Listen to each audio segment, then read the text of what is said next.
지금부터 2023 생명사랑 힐링 토크 콘서트를 시작하겠습니다.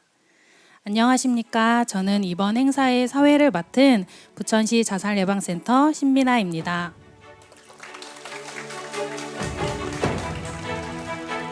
먼저 코로나로 인해 4년 만에 진행되는 오프라인 행사에 참석해 주신 모든 분들께 진심으로 감사드립니다. 본 행사는 부천시 자살예방센터의 주관으로 진행되며 생명 존중에 대한 사회적인 관심과 공감대를 형성하기 위한 소통의 자리로 마련하였습니다. 진행 순서는 김인재 부천시 보건소장님의 축사와 김신겸 부천시 정신건강복지센터장님의 개회사를 시작으로 생명사랑 수기표어 공모전 시상식, 생명사랑 힐링 토크 콘서트 순으로 진행될 예정이니 끝까지 참석해 주시면 감사하겠습니다.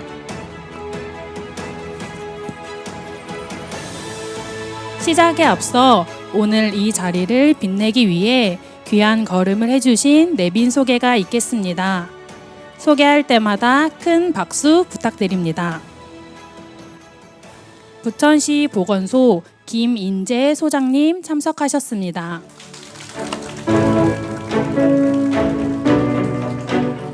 부천대학교 권은진 교수님 참석하셨습니다.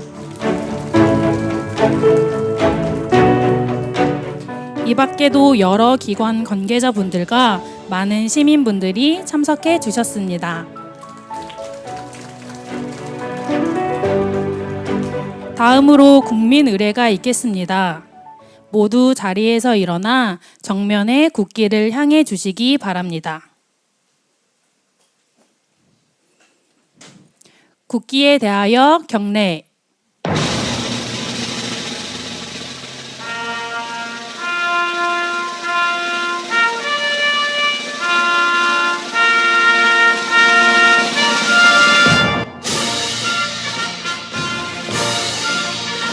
나는 자랑스러운 태극기 앞에 자유롭고 정의로운 대한민국의 무궁한 영광을 위하여 충성을 다할 것을 굳게 다짐합니다.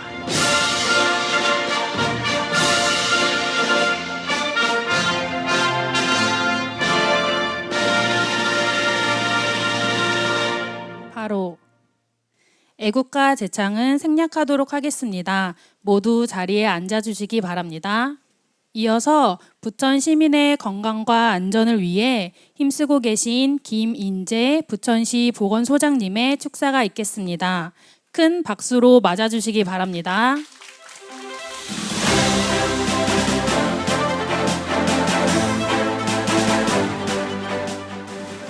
반갑습니다. 부천시 보건소장을 맡고 있는 김인재입니다. 다시 한번 인사드리겠습니다. 코로나가 끝났다 그러는데 아직 저희는 이제 코로나 아직 대응을 하고 있습니다. 그래서 저희 직원들이 한 3년 동안 불철주야로 잠도 못 자고 그렇게 고생을 해서 지금 오늘 있지 않은가 생각이 됩니다. 이번 토크 콘서트는 부천 자살예방센터에서 김신경 센터장님을 비롯한 여러 관계자 여러분께서 생명 존중에 관심을 가지고 이렇게 개최를 하는 것 같습니다. 저희 보건소에서도 많은 역할과 어떤 관심을 가지고 있으며 많은 도움을 같이 많은 업무들과 같이 공감을 하고 있습니다. 오늘 이 자리에서 이제 삶과 죽음의 갈림길에서 라는 주제로 정상훈 작가님과 겪었던 우울 극복 과정이라는 바라본 삶에 대한 이야기를 나누는 것으로 알고 있습니다. 작가님과 많은 공감을 이루시고 위로의 시간이 되었으면 합니다. 다시 한번 오늘 행사를 준비해 주신 부천시 자살예방센터 김신경 센터장님과 관계자 여러분께 깊은 감사를 드립니다. 고맙습니다.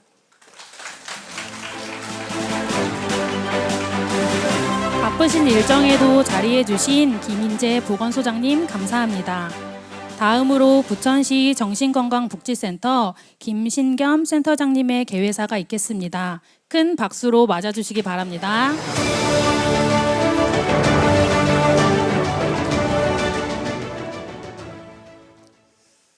음악이 굉장히 화려합니다. 예, 반갑습니다. 저는 안녕하세요. 저는 부천시 정신건강복지센터 센터장을 맡고 있고 또 역시 저희 산하에 있는 부천시 자살예방센터의 센터장도 맡고 있는 김신겸이라고 합니다. 오늘 이렇게 2023년 부천시 자살예방센터 생명사랑 토크 콘서트에 참가해 주신 여러분께 환영과 감사 말씀을 전합니다.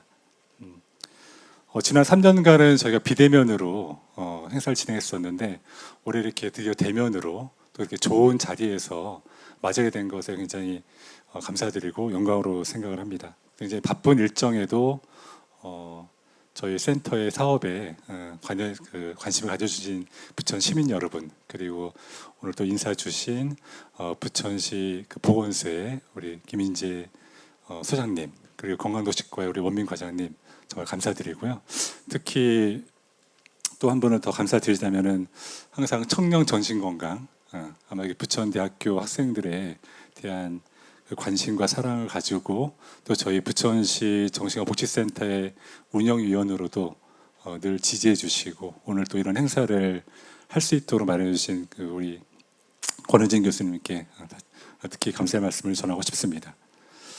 저희 부천시 자살예방센터는 이제 산하에 개소한 거는 오래되진 않았는데 2013년부터 그 전부터 이렇게 생명사랑 심포지움을 열어왔습니다. 저희가 특히 많은 주제를 다뤘지만 지난 3년 동안에는 코로나 첫 해에는 코로나로 인해서 바뀐 세상의 풍경에 대해서, 그리고 그 안에서 우리의 변화에 대해서 또 어떻게 우리가 여기 적응할까, 이런 주제로 심포지움을 했었고요.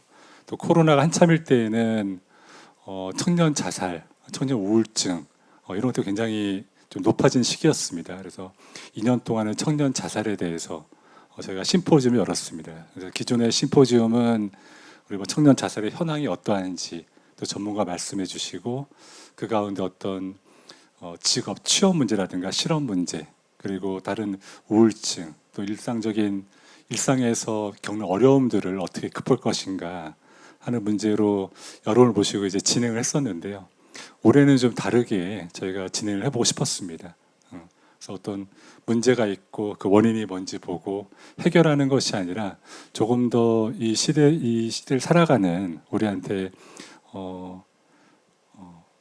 어떤 자신의 경험들을 굉장히 있는 그대로 잘 공유할 수 있는 분을 모시고 그 이야기를 듣고 싶었고요. 저희 주변에 너무 좋은 연자로 모시고 싶은 분이 계셔서 오늘 모시게 되었습니다. 그래서 오늘 진행된 주제는 삶과 죽음의 경계, 그 경계에서 내가 목격한 것은 무엇인가 라는 굉장히 무거운 주제인데요. 오늘 정상훈 작가님이십니다. 정상훈 작가님은 정상훈 선생님이라 불러야 될지 작가님이라 불러야 될지 좀 이따 다시 호칭 제가 정하겠습니다. 그런데 정상훈 선생님께서 이제 어느 날 죽음이 참 제목이 죽음이 만나자고 했다. 어느 날 죽음이라는 책의 제목이 되게 많더라고요. 거기까지는 이런 책을 내셨고 저는 이전에 책을 읽었고 오늘 그 토크를 준비하면서 한 번 더 읽게 되었었는데요. 굉장히 많은 얘기가 담겨 있습니다. 근데 아마 강사님께서 오늘 강연하신 내용은 그 중에 일부일 것 같은데요. 일부의 얘기를 잘 듣고 이후에 좀 더 많은 제가 매개체가 돼서 이야기를 나누고 여러분의 질문도 듣고 하는 그런 자리를 마련하고자 합니다. 하여튼 오늘 여기에는 굉장히 본인이 그리고 주변에 마음이 아픈 분들이 아마 있을 테고 거기서 조금은 도움을 얻고 나름의 해답을 얻고 가시고자 하는 마음이 있을 것 같습니다. 그래서 아주 작은 계기라도 되었으면 하는 마음이고요. 각자 위치에서 더 나은 삶을 위해서 애쓰시는 모든 분들께 응원과 격려의 말씀을 전하고 싶습니다. 지금부터 2023년 생명사랑 토크 콘서트를 시작하겠습니다. 감사합니다. 대회사로 행사의 시작을 열어주신 김신겸 센터장님 감사합니다. 2023 생명사랑 힐링 토크 콘서트 주제 강연 및 담화를 시작하겠습니다.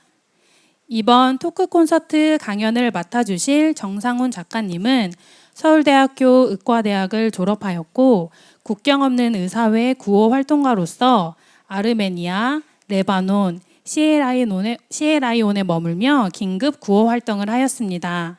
세계를 돌아다니며 모르는 나라의 가난한 사람을 돕는 의사가 되기까지 그가 겪었던 경험과 삶에 대한 이야기를 삶과 죽음의 경계, 그 경계에서 내가 목격한 것은 무엇인가 라는 주제로 강연을 진행해 주시겠습니다. 큰 박수로 맞아주시기 바랍니다.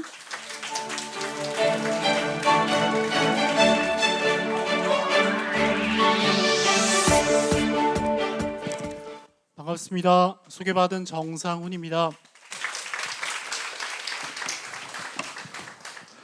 네, 지금까지 이렇게 즐거운 분위기였다가 제가 조금은 어두운 이야기를 하게 됐네요. 여기까지 오는 지하철에서 그 주최 측에서 보내주신 이제 사전 질문을 제가 좀 보았는데, 이제 주로는 우울증과 자살과 관련된 질문들이었습니다. 그 질문들을 읽으면서 그래서 한편으로 마음이 굉장히 당연히 무거웠고요. 하지만 동시에 저는 반가운 마음도 들었고 또 고마운 마음도 들었습니다.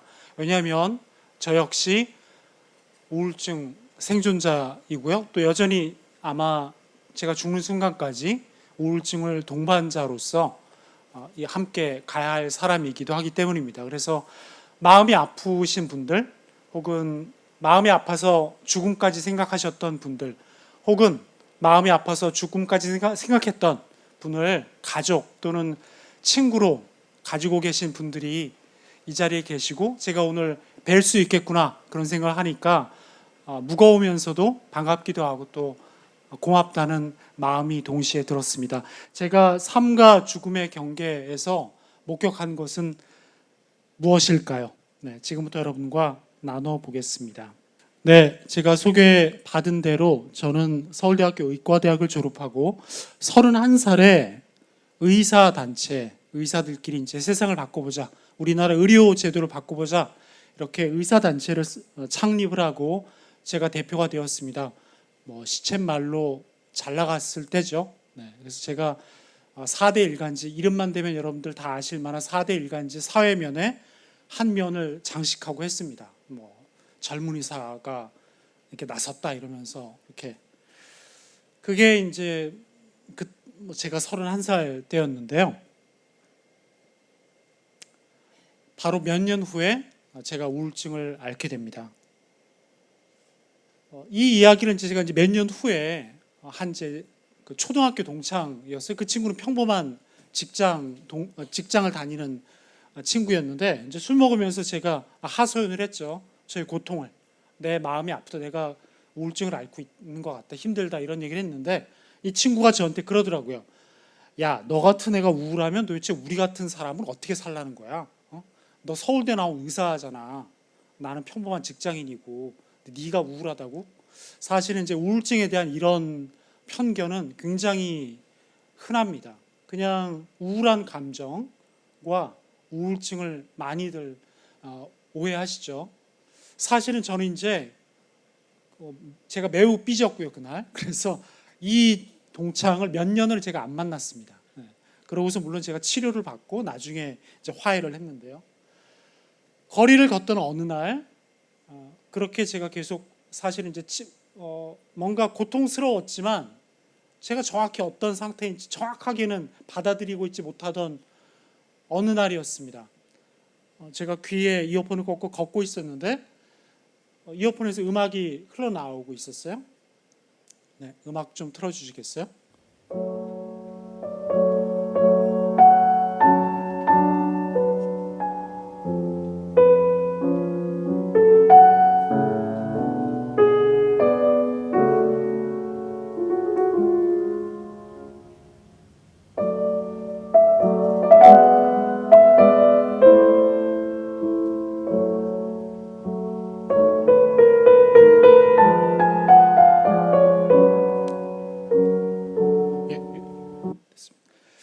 자, 이게 들어보신 적이 있을지 모르겠습니다. 모차르트의 피아노 협주곡 23번 가운데 2악장인데요. 사실 제가 지금은 굉장히 좋아하는 음악인데 혹시 자, 이 음악 들으시면서 어떤 느낌이셨는지 한번 짧게 얘기해 보실 분 계실까요? 느낌이 어떠셨어요? 이 음악 들으시고 느낌이? 자, 맨 앞에 계신 분이 이럴 때는 불리하죠. 자, 느낌이 어떠셨어요? 그냥 떠오르는 대로 이 음악 들으시니까 어떠셨어요? 맑고 되게 아름답고 좋은데 약간 슬픈 느낌도 좀 있었습니다. 그렇죠. 제가 아는 어떤 분은 이렇게 표현하더라고요. 욕조에 따뜻한 물을 받아놓고 몸을 그 안에 집어넣고 있는 그런 느낌이라고, 너무나 편안하고 따뜻하고 아름다운 그런 느낌이다, 이렇게 표현했습니다. 저는 이 음악을 듣고 자살을 결심했습니다. 저는 이 음악이 너무 아름다웠어요. 방금 말씀하신 대로 너무 아름다웠는데 제가 이제 그때 길을 걷고 있었는데 음악이 너무 아름답잖아요. 그런데 눈앞에 보이는 세상, 눈앞에 보이는 사람들은 너무나 추한 거예요. 물론 저를 포함해서. 이 아름다운 음악이 이 추한 세상을 견딜 수 없게 만든 거죠.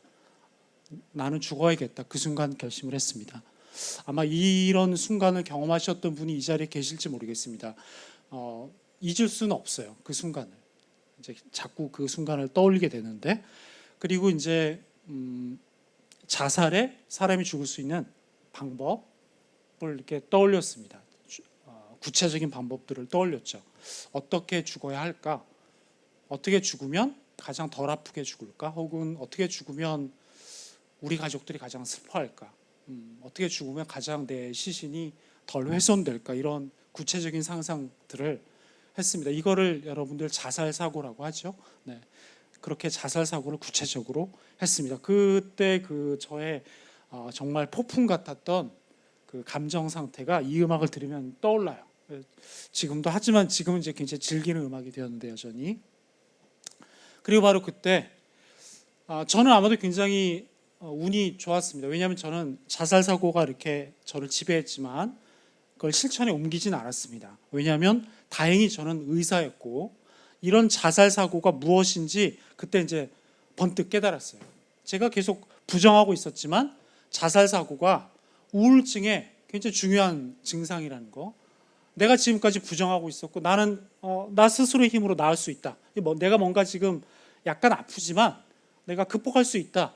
몇 년을 버텼는데 내가 지금 치료가 필요한 환자구나 라는 사실을 바로 그 순간에 동시에 깨달았습니다. 그래서 의사를 찾아가서 약을 먹기 시작했습니다. 약을 먹고 감정 기복이 정말 천당과 지옥을 오르내릴 정도로 감정 기복이 굉장히 심했던 게 제 우울증 증상이었거든요.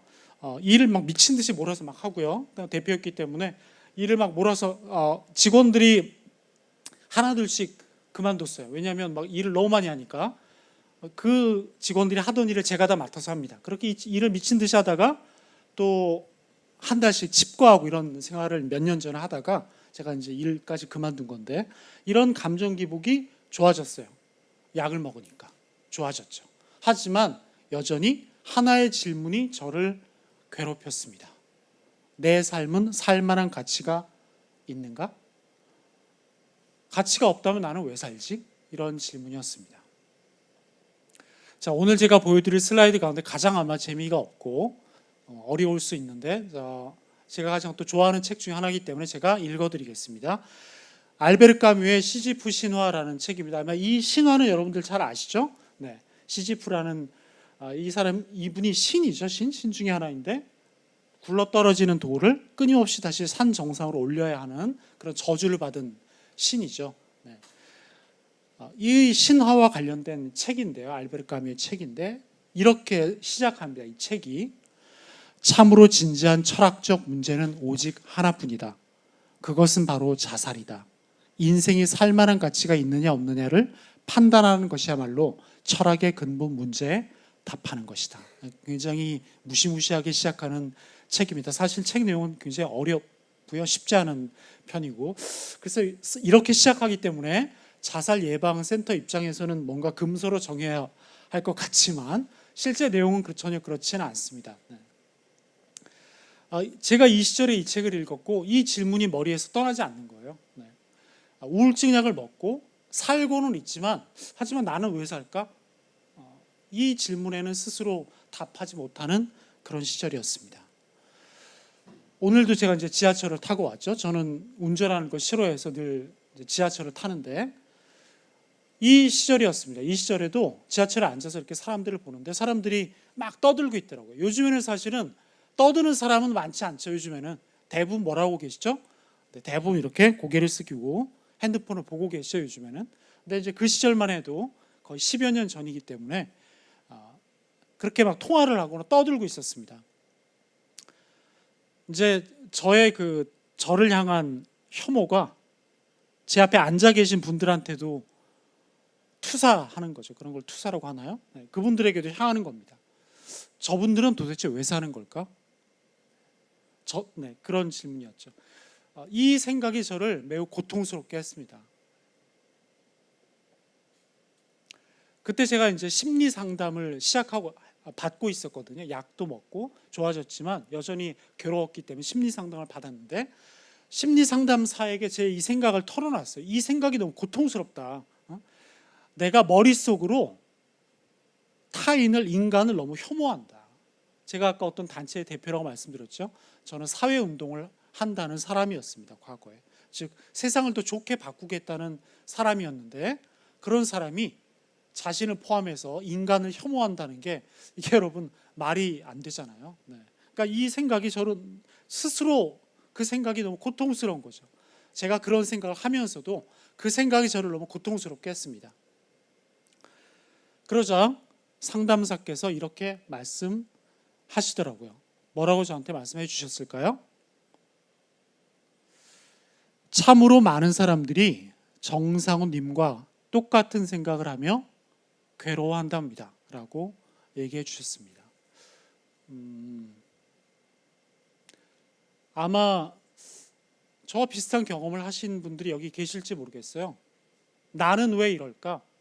왜 나만 이러지? 세상에 이렇게 사람이 많은데 왜 나한테만 이런 일이 벌어질까? 왜 나는 이렇게 힘들지?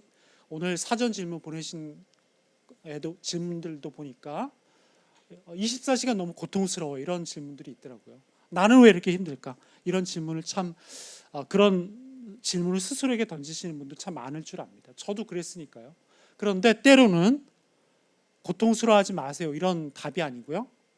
그렇게 고통스러워하는 사람이 이 세상에 참 많아요. 고통스러워하는 사람은 당신뿐이 아니에요. 당신 옆에 있는 사람들도 고통스러워합니다. 똑같이. 네. 이런 상담사의 답이 참 저를 위로해 주었습니다.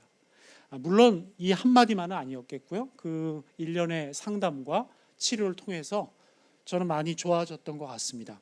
그래서 점점 고통과 마주할 용기가 생겼습니다. 그리고 제 책 제목에도 썼듯이 이제 죽음과 마주할 용기가 생겼습니다. 그렇게 저는 해외 구활동가가 되었습니다. 이게 여기 불을 좀 꺼주실 수 있을까요? 약간 잘 안 보이는. 이 앞에 불을.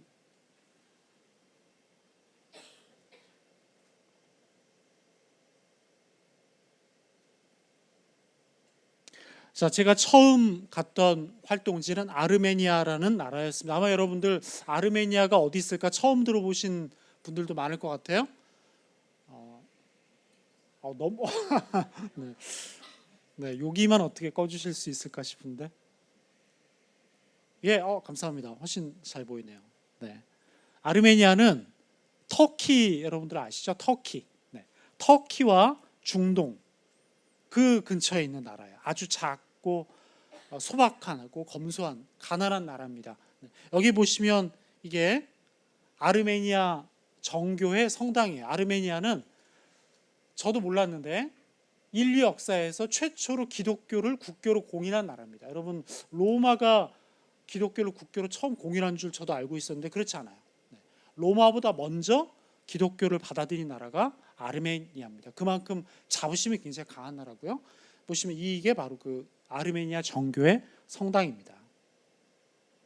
하지만 대부분의 12개월 중에 대부분은 안타깝게도 이렇게 눈이 덮여 있습니다. 여기가 굉장히 고산지대거든요.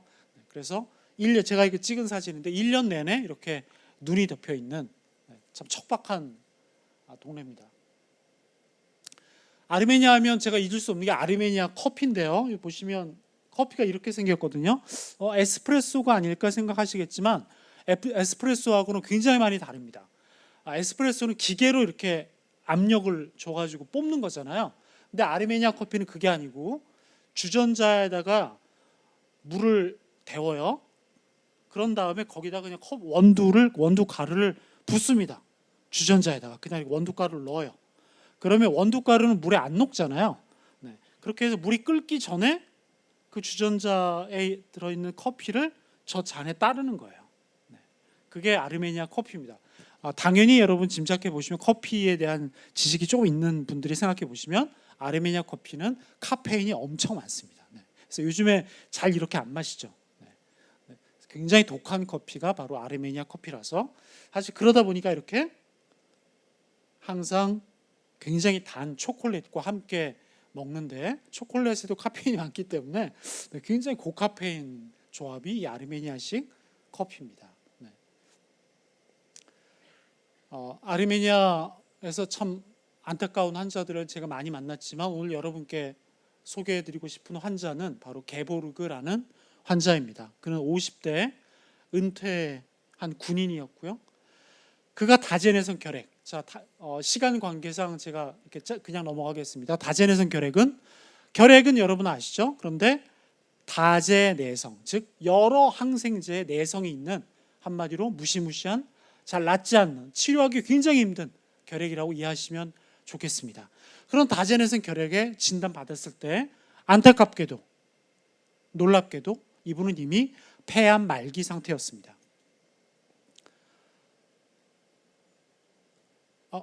네. 그런데 더 놀라운 일은 안타까운 일은 그는 폐암 말기라는 사실을 몰랐습니다. 즉 가족들이 숨긴 거죠.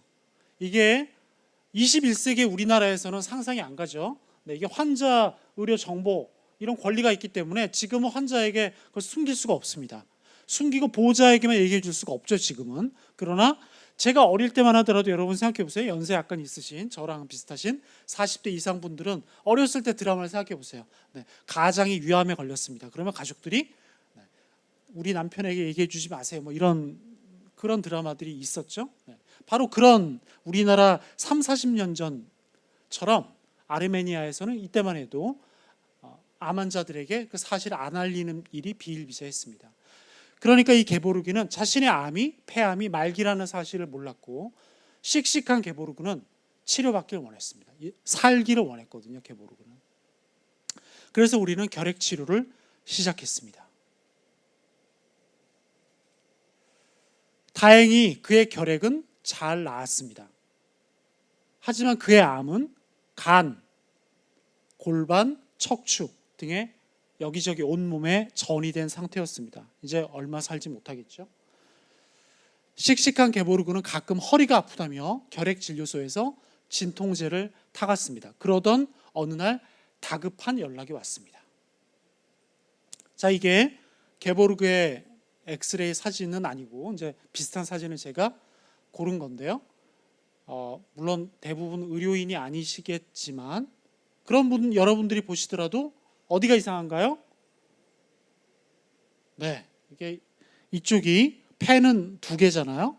그런데 이쪽 한쪽 폐가 무엇인가로 가득 차 있죠. 네, 바로 흉수라는 것입니다. 암이 물을 만들어내거든요. 그 물 때문에 한쪽 폐가 물로 가득 차 있고 이러면 숨을 잘 쉴 수 있을까요? 네, 숨을 쉴 수가 없죠. 그는 숨이 너무 차서 3일 동안 소파에 앉아서 잠을 자야 했습니다. 네. 그러다가 저희한테 연락이 온 거죠. 3일 동안 잠을 못 잤다. 숨이 너무 차다. 제가 달려갔습니다.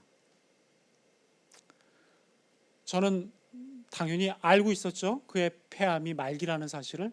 결핵은 잘 낫고 있었으니까요. 그의 삶이 얼마 남지 않았음을 직감했습니다. 그때 제가 바라는 건 뭐였을까요? 제가 그가 오래 살기를 바랬을까요? 그럴 수 없다는 걸 전 잘 알았습니다.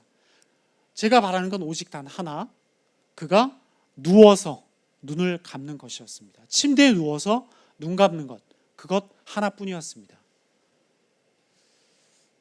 모든 인간에게 존엄한 죽음의 권리가 있지 않은가?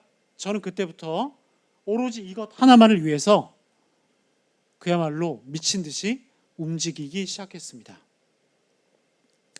자, 흉강천자라는 의료 시술이 있습니다. 이거 자, 이렇게 제가 그림으로 보여드렸는데 굉장히 무시무시하게 보이지만 그렇게 무서운 건 아니고요.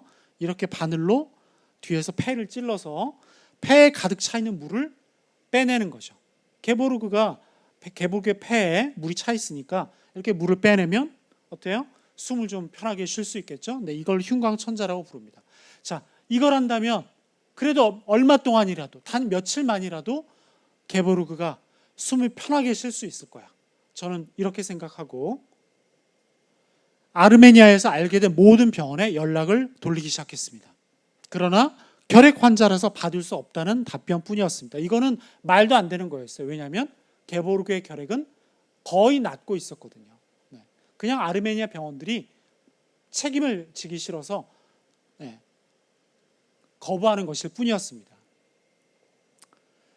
저는 시보건국장에게 전화 걸었습니다. 제가 바나조르라고 하는 도시에 있었는데 보건국장에게 아마 글쎄요, 여기로 따지면 보건소장님일까요? 아니면 뭐 시청 담당 공무원 아마 이런 분에게 제가 아는 가장 고위 공무원에게 전화 건 거죠.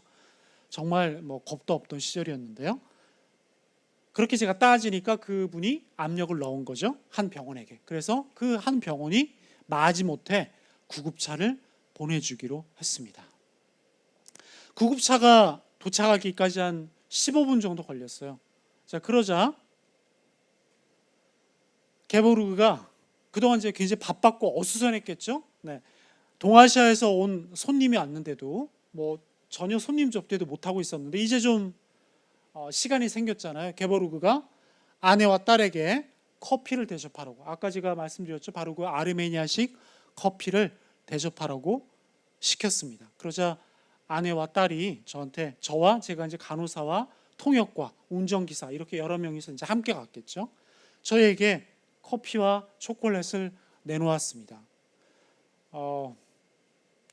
아내와 딸은 상황을 이미 다 알고 있었겠죠. 남편에게 이제 며칠 남지 않았다는 걸 알고 있었습니다. 그들의 얼굴에 이미 눈물 범벅이었고요. 개보르그만 모르고 있었죠. 그 상황을. 저를 제외한 다른 동료들은 차마 그 커피를 마시지 못하더라고요. 하지만 저는 마셔야 할 것 같았습니다. 개보르그가 손님을 접대하는 거잖아요. 저는 맛있게 그 커피와 초콜릿을 마셨습니다. 그렇게 해서 저희가 이제 병원에 구급차를 타고 갔습니다. 의사가 간단하게 진찰을 하고 진료 기록을 본 다음에 이렇게 말하더라고요. 저희 병원은 이 환자에게 흉광천자를 할 수 없습니다. 흉수는 곧 다시 찰 테니까요. 저희 병원은 그럴 여유가 없습니다. 아르메니아는 가난한 나라입니다. 당시 아르메니아 1인당 GDP가 3,000달러 정도 되거든요. 우리나라 지금 GDP가 한 3만 달러, 3만 5천 달러 정도 되니까요. 우리나라의 한 10분의 1 정도 되는 가난한 나라입니다. 즉 이런 그들 입장에서 무의미한 시술을 할 수 없다는 거죠. 그는 딸과 함께 택시를 타고 집에서 병원까지 올 때는 구급차를 보내줬어요. 하지만 집으로 돌아갈 때는 택시 타고 가라는 거죠. 저는 개보르그와 눈도 마주치지 못하고 병원에서 도망쳐 나왔습니다. 저는 왜 그랬을까요? 개보르그가 이제 정말 며칠밖에 못 살잖아요. 저는 그가 인간답게 존엄한 권리를 누리면서 죽기를 바랐습니다. 그걸 위해서 그렇게 미친 듯이 전화도 하고 돌아다녔죠. 노력했습니다. 하지만 왜 그와 작별 인사조차 하지 않았던 걸까요? 그는 3일 후에 그렇게 여전히 소파에 앉은 채 숨을 헐떡이다가 숨을 거두었습니다. 저는 왜 그랬을까요, 그때? 이때 제가 참 정말 많이 울었거든요. 개보르그는 택시를 타고 가고 저는 국경 없는 의사의 차를 타고 사무실로 돌아오는 그 차 안에서 정말 글쎄 제가 아마 태어나서 가장 많이 울었던 때가 이때가 아닐까 싶은데 사실은 지금 생각해 보면 그 슬픔이 정말 정체가 무엇이었을까? 사실 전 좀 잘 이해가 되지 않기도 합니다. 당연히 게보르그에 대한 연민도 있었겠고요. 이런 세상에 대한 분노도 있었을 겁니다. 하지만 그것뿐이었을까?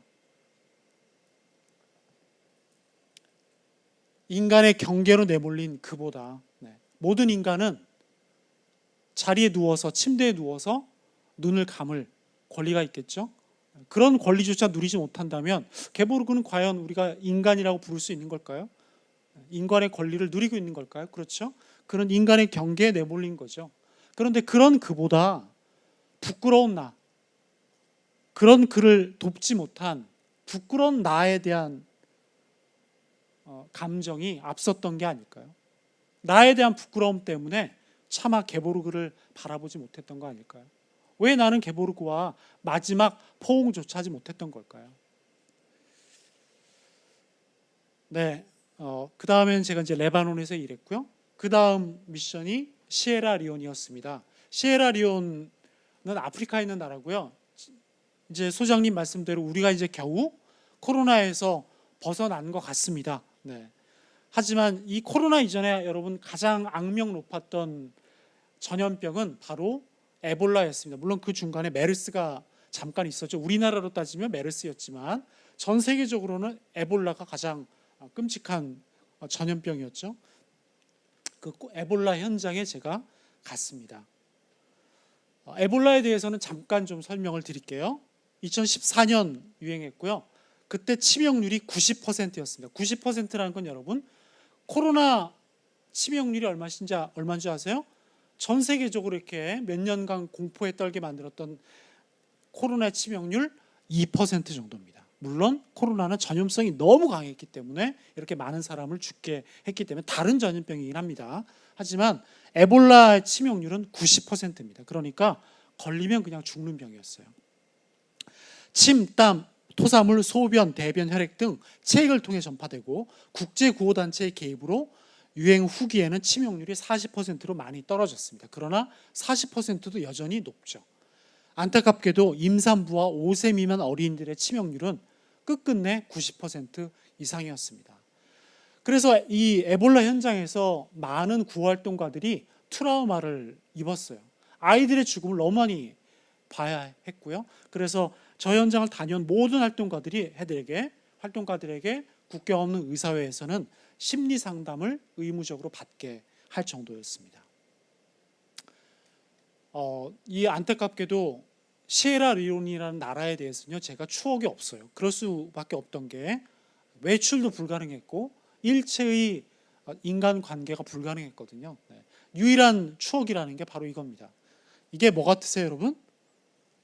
이게 트리입니다. 크리스마스 트리. 그때가 연말 연시가 있었거든요. 그래서 어느 날 진료소에 가봤더니 그 야간에 근무했던 직원들이 이렇게 고무장갑과 풍선으로 크리스마스 트리를 만들어 놨더라고요. 이게 제가 글쎄요 시에라리온에서 가졌던 유일한 좋았던 추억이라고 해야 될까요? 그랬습니다. 이게 제가 함께 근무했던 동료 이분이 이부라는 분이고요. 이따가 나오겠는데요. 간호사시고요. 남성이시죠. 굉장히 노련한 그때 이미 이제 50대셨으니까 굉장히 경험이 많은 국경검사의 활동가시고 간호사였습니다. 네, 이제 두 번째로 소개해드릴 환자는 파티마타입니다. 2살짜리 아이였고요. 이 부모는 먼저 에볼라에 걸려 사망했습니다. 여러분, 에볼라가 치명률이 90%고 인간의 몸에서 나오는 일체의 체액으로 전염된다고 말씀드렸죠. 그래서 코로나도 사실 여러분 가족들이 같이 걸린 경우가 많잖아요. 그죠? 근데 에볼라는 더합니다. 왜냐하면 누가 가족이 열이 나요. 토해요. 그러면 그 가족을 돌봐주잖아요. 그러다가 그 토사물을 만지게 되면 그래서 온 가족이 다 죽는 비극이 비일비재했습니다. 근데 이 파티마타의 부모도 에볼라에 걸려 먼저 죽었습니다. 역시나 파티마타도 에볼라에 걸렸고 고열에 시달려서 이틀 동안 사경을 헤맸습니다. 그런데 파티마타가 갑자기 깨어나 배고프다며 먹을 것을 찾았습니다. 이게 기적이었죠. 왜냐 아까 설명드렸죠. 어린이들의 사망률은 끝끝내 90% 이상이었습니다. 저희가 애초에 우리가 활동가들이 파티마타한테 정을 안 줬어요. 왜냐하면 어차피 죽을 줄 알았기 때문에. 그랬는데 갑자기 깨어난 거예요. 저희가 이 아이를 희망이라고 불렀습니다. 그래서 이 아이를 살리기 위해서 모든 일을 다 하기 시작했죠. 그런데 하루 만에 다시 열이 오르면서 파티마타는 깊은 잠에 빠져들었습니다. 여러분 지금 며칠째 얘가 지금 잘 못 먹고 있는 거죠. 이틀 동안 사경 3일 동안 지금 수액으로만 계속 먹고 있는 거죠. 여러분 2살짜리 아이가 수액만 계속 맞아서 살 수 있을까요? 살 수 없습니다. 먹어야 되죠. 그런데 콧줄, 여러분 콧줄 아시죠? 콧줄 이렇게 코로 집어넣어서 음식물을 넣어주는 거, 그걸 콧줄이라고 하는데 에볼라 관리센터에서 이 콧줄이 금지되어 있었어요. 이게 왜냐하면 짧게 설명드릴게요. 콧줄을 만약에 의식이 없는 환자가, 에볼라 환자가 콧줄을 이렇게 잡아 뽑으면 어떻게 될까요? 네, 그 위액 같은 게 사방에 튀겠죠. 그래서 이게 그런 굉장히 위험이 있기 때문에 콧줄이 금지되어 있었어요. 의료진은 비상회의를 열었습니다. 이게 지침에는 금지되어 있어요. 하지만 이대로 두면 파티마타는 죽겠죠. 파티마타는 우리의 희망이잖아요. 아마 우리 센터에서 처음으로 살아나는 5세 미만 아이일지도 몰라요. 저희는 회의 끝에 지침을 어기기로 했습니다. 물론 이제 우리 상관이 책임지는 거죠. 책임지고 센터장이 책임지고 상부에 보고하는 거죠. 물론 나중에 훗날 국경 없는 의사회는 지침을 바꾸게 됩니다. 어쨌든 그렇게 우리는 파티마타에게 매달렸습니다. 어느 날 아침 바로 아까 보여드린 간호사 2부가 나무 명패에 장미를 그리고 있었습니다. 제가 출근했더니 아까 그 보여드렸던 그곳이 병동이에요. 이 에볼라 관리센터는 여러분이 상상하시는 그런 병원이 아닙니다. 그냥 아프리카 초원위에 지어진 간이 건물에 불과한 것이죠. 장미를 그리고 있었습니다. 그 명패에는 하나의 이름이 쓰여져 있었습니다. 파티마타. 파티마타는 그날 새벽에 죽었습니다. 그 전날 파티마타에게 콧줄을 넣은 이가 바로 노련한 간호사 2부였습니다. 그날 그가 만약 울먹였다면, 어깨를 들썩이기라도 했다면 아마 저는 무너져 내렸을지도 모릅니다. 저 역시 너무나 많은 사람의 죽음을 목격했고 너무나 많은 아이들의 죽음을 목격했기 때문입니다. 하지만 장미를 모두 그려놓은 이분은 조용히 일을 시작했습니다. 그를 따라 우리 모두 그렇게 일로 돌아갔습니다. 파티마타의 묘 앞에서 저는 물었습니다. 파티마타는 정확히 2살이었거든요. 2년을 살다 갔습니다. 이 짧은 삶의 의미는 무엇일까? 여러분 제가 계속 물었던 그 질문 있죠? 삶의 의미가 무엇일까? 그런데 2년밖에 못 산 아이가 있어요. 이 짧은 삶의 의미는 뭘까요?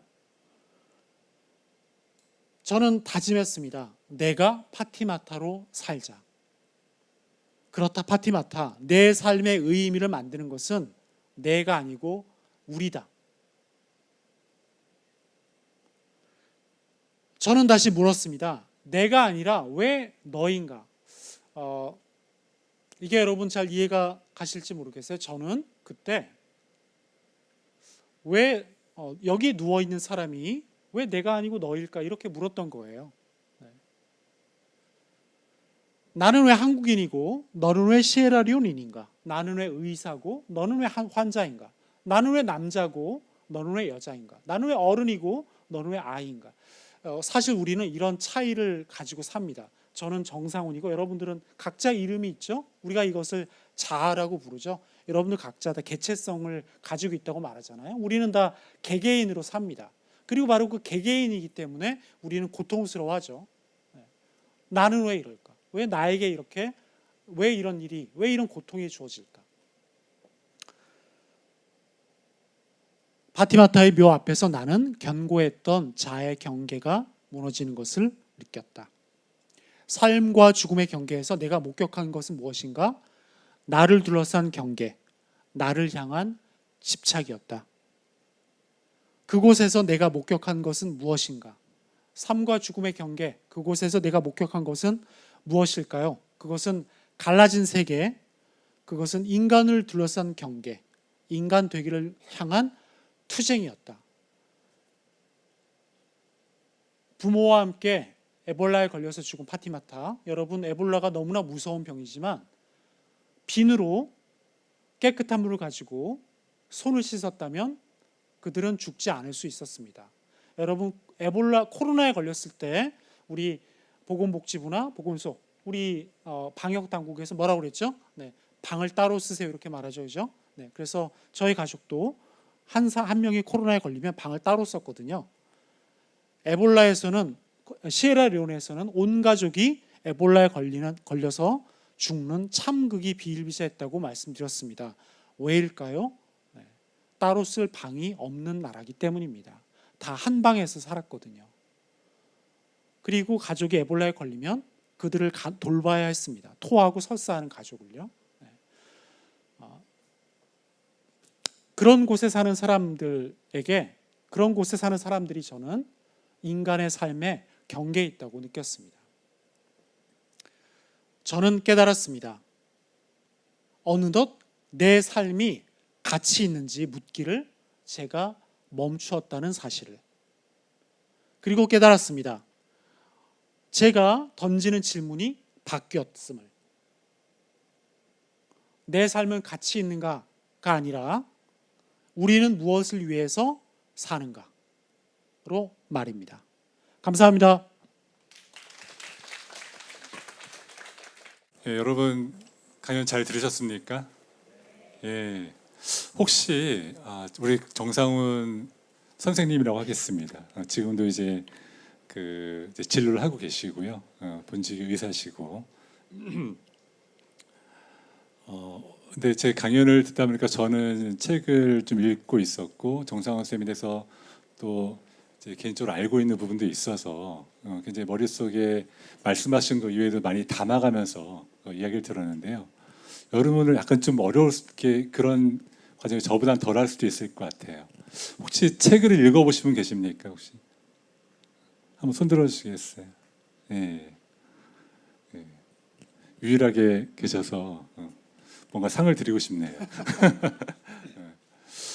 그러니까 이제 어느 날 죽음이 만나자고 했다.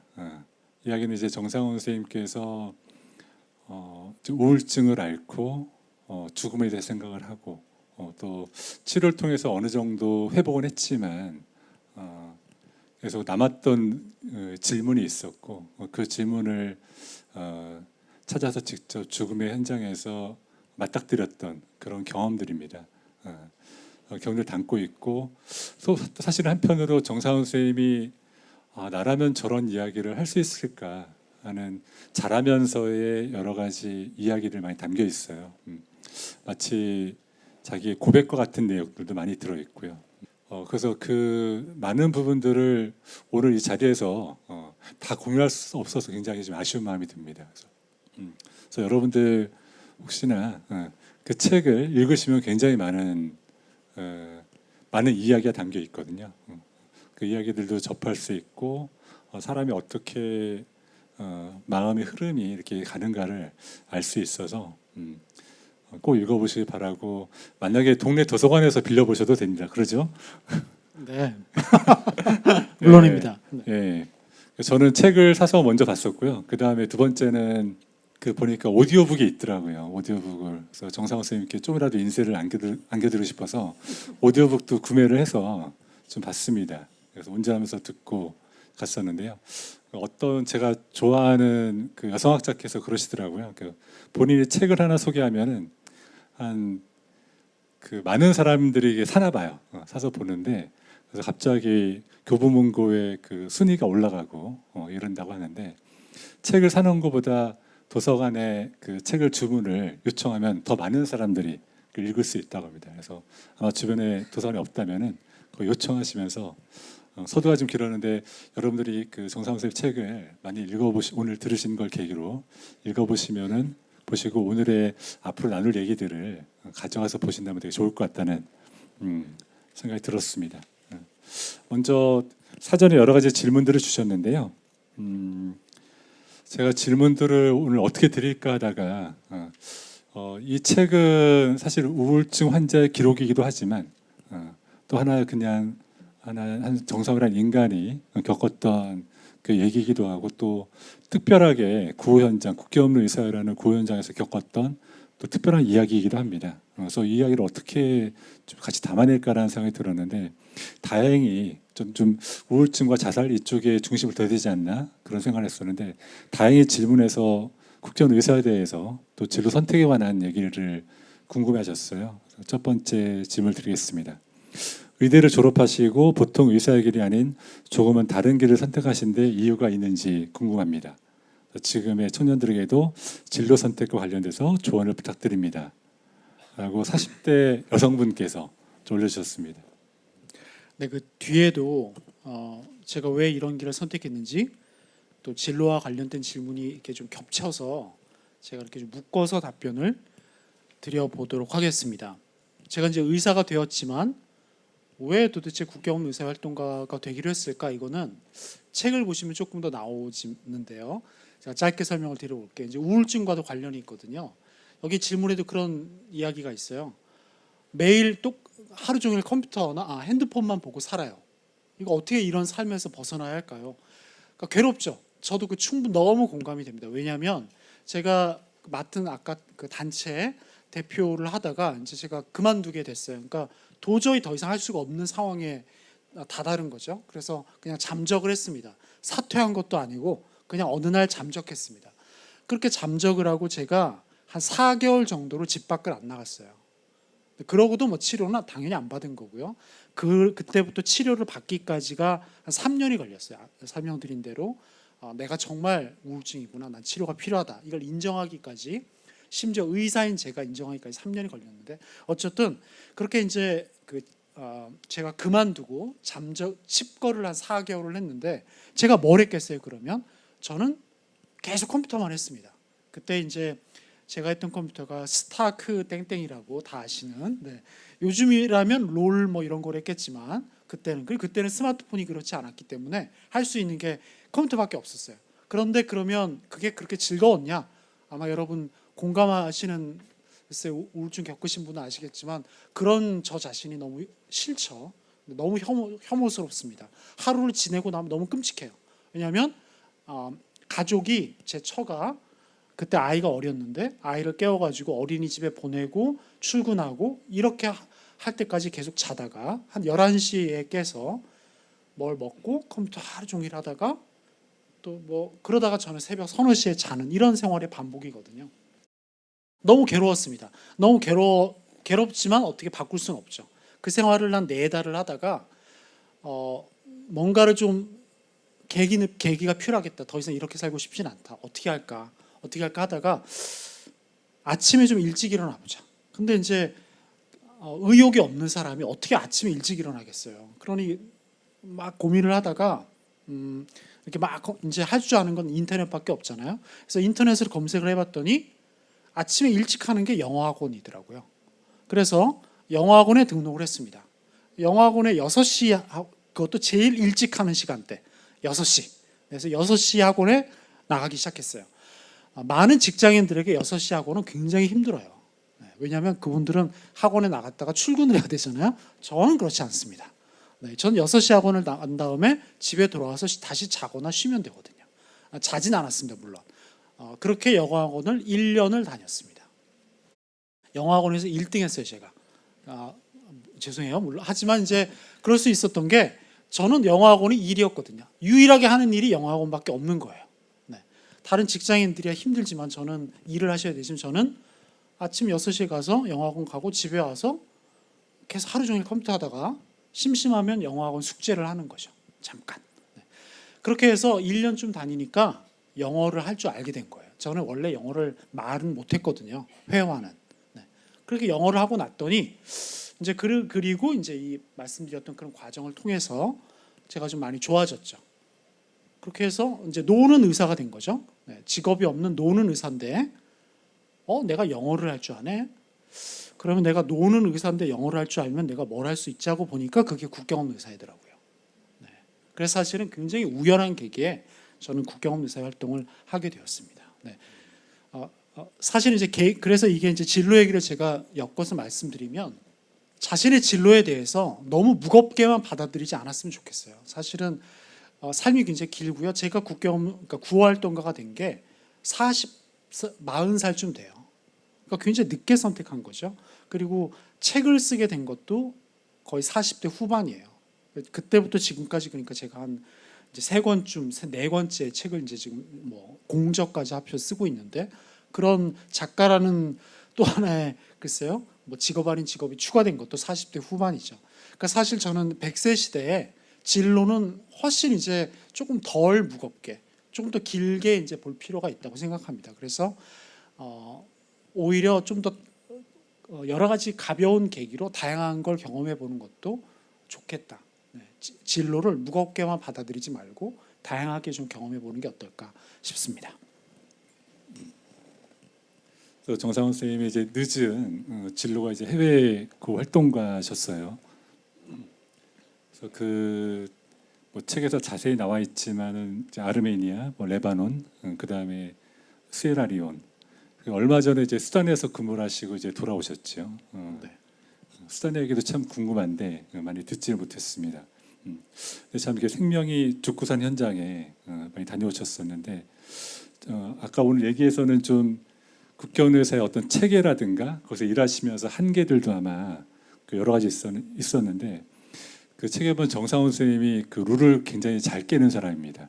아까 얘기했지만은 국경의사회가 한정된 자원을 가지고 그걸 배분하다 보니까 이 환자한테 해주고 싶은 것들 아마 마음껏 못하시고 그거를 또 마음껏 못하는 걸 어떻게든 해결하라고 굉장히 집요하게 애를 쓰시다 보니 이게 부딪히는 일도 많으셨던 것 같고 아마 행정관리자들한테 너 유명하더라 막 이런 얘기를 많이 들으셨던 걸로 알고 있는데요.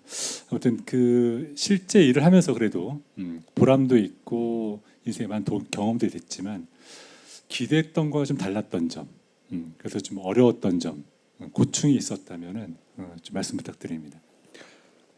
네, 최근에 다녀왔던 데가 이제 수단이었고요. 아마 여러분 수단이라는 나라는 들어보셨지만 이게 어디 있는지 상황이 어떤지는 잘 모르실 수 있는데 바로 최근에 내전이 나서 이번에 그 윤석열 정부에서 특임 부대를 보내서 교민들 그 귀국시킨 바로 그 나라가 수단입니다. 그러니까 최근까지도 내전이 나고 막 이렇게 어지러운 나라가 수단인데요. 거기에서 이제 여기가 경제 위기가 있어서 너무 갑자기 못 살게 됐어요. GDP가 계속 그러니까 후퇴하고 있습니다. 네, 매년 GDP가 이렇게 오르는 거잖아요. 국민 소득이 뒷걸음치는 나라가 이제 수단인데요. 무엇보다 이제 큰 한계는 저희가 이제 진료소, 가난한 사람들을 위한 진료소를 운영하는데 치료할 수 없는 환자들이 너무 많아요. 그러니까 안타까운 환자들이 저희를 찾아오는데 왜냐하면 국경없는 의사회 같은 알려진 단체가 진료소를 운영하니까 엄마들이 아이를 데려오죠. 그런데 치료할 수 없는 환자들이 너무 많습니다. 예를 들어 하나만 들어드릴게요. 여러분 요즘은 이제 그런 말을 쓰면 안 되지만 제가 굳이 여러분 기억을 위해서 쓰면 언청이라는 표현 아시죠? 언청이. 네, 요즘에는 이제 쓰지 않잖아요. 그게 멸칭이기 때문에 이제 국외순혈이라고 하고 요즘에는 더 순화되어서 우리말로 순화돼서 입천장순혈이라고 하더라고요. 아시겠지만 여기 입술부터 이렇게 입술이 이렇게 벌어지는 거, 즉 이게 태어나면서 이렇게 붙어야 되는데 이게 이제 다 붙지 않고 태어나는 아기들이죠. 우리나라에서는 이게 이제 병도 아닙니다. 왜냐하면 이거 사실 수술이 이렇게 어렵지가 않아요. 이렇게 그냥 붙이면 되거든요. 근데 이 입천장 순혈이 정도가 있어요. 그냥 이렇게 윗 입술만 벌어진 아이도 있지만 붙지 않은 아이도 있지만 이 위에 윗 잇몸이 붙지 않는 경우도 있고요. 제일 심한 경우에는 입천장까지 안 붙은 아이가 있어요. 그래서 목구멍 있는 데까지 여러분 목젖 있는 데까지 쭉 이렇게 붙지 않고 뚫려 있는 아이가 있습니다. 즉 윗 입술부터 목구멍까지 쭉 구멍이 나 있는 아이죠. 그런 아이를 엄마가 데려왔는데 1살짜리 아이였습니다. 여러분이 목젖이 어떤 역할을 하냐면 아기들이 젖을 빨면 그 젖이 이게 이렇게 목구멍에 들어가지 않게 막아주는 역할을 하거든요. 콧구멍이나 목구멍으로 들어가지 않게 목젖이 그런 역할을 합니다. 그런데 이 아기가 너무 심한 입천장 순혈인 거예요. 즉 여기서부터 제가 이 아기를 들여다보면 목구멍이 훤히 들여다 보일 정도였습니다. 당연히 명행실조가 너무 심하고요. 젖을 잘 못 빤다고 엄마가 데려온 거예요. 그런데 국경 없는 의사회가 이런 선천성 질환을 지원하지 못합니다. 왜냐하면 이건 그냥 수술이 필요한 병이거든요. 돈이 많이 들잖아요. 네. 그리고 수단은 그런 수술을 할 능력이 없어요 또. 네. 그러니까 애초에 지원을 못하는 거죠. 그런 아기와 그런 아기 엄마에게 죄송해요. 저희가 이런 병은 지원하지 못합니다라는 말을 하는 게 저의 역할이었습니다. 그래서 너무 고통스럽게 엄마에게 그런 이제 죄송하다는 말을 했던 기억이 납니다. 그런 한계가 참 제일 고통스러웠던 기억이 나네요. 네. 그래도 아까 얘기한 것처럼 룰을 좀 어겨서 동의하에서 동의를 구해내고 또 나중에 그 변화를 시키는 아이를 규칙을 바꾸게 되는 이런 경우도 있었지만은 그런 굉장히 운이 좀 좋은 경우였군요. 그런 경우들은.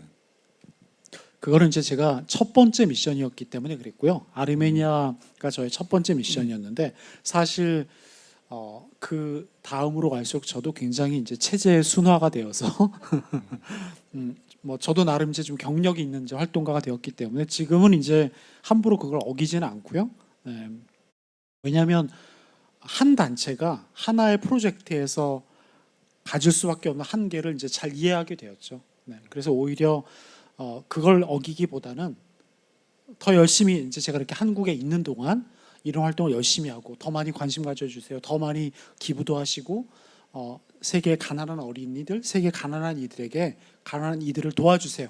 이런 활동을 더 열심히 하는 걸 통해서 그분들에게 더 많은 지원이 갈 수 있도록 하는 게 오히려 더 근본적으로 그분들을 돕는 길이라고 생각하고 있습니다. 지금은. 네. 조금 이야기를 전환해서 우리 사전에 질문을 받은 질문 중에 이제 본인도 이제 우울증을 앓고 계시고 아마 따님께서도 우울증을 좀 앓고 계신가 봅니다. 그래서 굉장히 좀 마음이 아프시고 정말 우울증이 유전이 되는 건가 뭐 이런 질문도 주셨는데요. 뭐 이런 거 가는 거는 되게 의학적인 부분인데 정상훈 작가님께서 뭐 책에서 밝히신 내용이기 때문에 말씀을 드리면은 어렸을 때 어머님께서 우울증을 나중에 보니 성장해서 봤을 때 어머님께서 우울증을 앓으셨고 그 우울증을 앓은 어머니 하에서 아마 정상훈 선생님도 굉장히 좀 힘들었던 그런 경험들을 많이 지금 얘기하셨습니다. 좀 전에 질문하신 본인도 우울증이고 따님도 우울증이어서 좀 마음이 아프신 그분께 또 비슷한 생각 가진 분들께 우울증을 앓으셨던 어머님과의 경험을 좀 떠올리면서 뭔가 힘이 되는 말씀 또 이 뭐 정상훈 선생님께 우울증이나 어떤 것인가 당신에게 그 의미를 좀 말씀해 주시면 어떨까 합니다. 네. 사실 이제 아마 이 첫 번째 질문 의대 졸업하시고 또 왜 이런 길을 가셨나 제가 이제 그거를 진로 쪽으로 이렇게 쫙 돌려서 답변을 드렸는데 사실은 저는 왜 의사가 되기로 했을까요? 아마 글쎄 잘 모르겠습니다. 저는 왜냐하면 제가 고등학생 때부터 그냥 의사가 되어야겠다고 저는 생각을 했거든요. 그리고 저는 한 번도 나는 의사가 되어서 돈을 많이 벌어야지라는 생각을 해본 적이 없어요. 그냥 저는 그렇게 생각해 본 적이 없습니다. 저는 의사가 되겠다고 생각한 순간부터 나는 아프리카에 가서 가난한 사람을 도울 거야라고 생각을 했습니다. 그래서 사실 저는 지금 이제 요즘에는 이제 의대가 제가 의사를 할 때보다는요 비교할 수 없을 점만큼 의사 되기가 힘들거든요. 네, 저 때는 그렇게 어렵진 않았습니다. 근데 지금은 뭐 전국의 의대를 다 채운 다음에 서울대 다른 과를 채운다고 하는 정도니. 근데 이제 지금은 의사들의 대우가 너무 뭐 다른 과와 비교가 안 될 만큼인데 그래서 오히려 저는 좀 이해가 안 될 정도예요. 그러니까 그런 사회적 지위를 위해서 지위와 부를 위해서 의대를 간다는 게 사실 저는 잘 이해가 안 됐습니다. 왜냐하면 저는 그냥 너무 어려서부터 가난한 사람을 돕기 위해서라고 저는 생각하고 믿고 의사가 되었기 때문에. 근데 굳이 글쎄 왜 그랬을까를 떠올려 보면 저희 어머니는 굉장히 예민한 사람이었습니다. 저는 몰랐죠.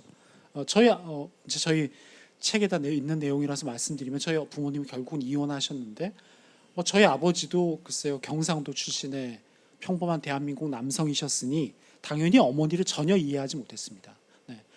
저희 부모님은 너무나 많이 싸우셨고요. 그 부모님의 싸움이 저에게는 제가 커서 보니까 굉장한 트라우마가 됐더라고요. 네.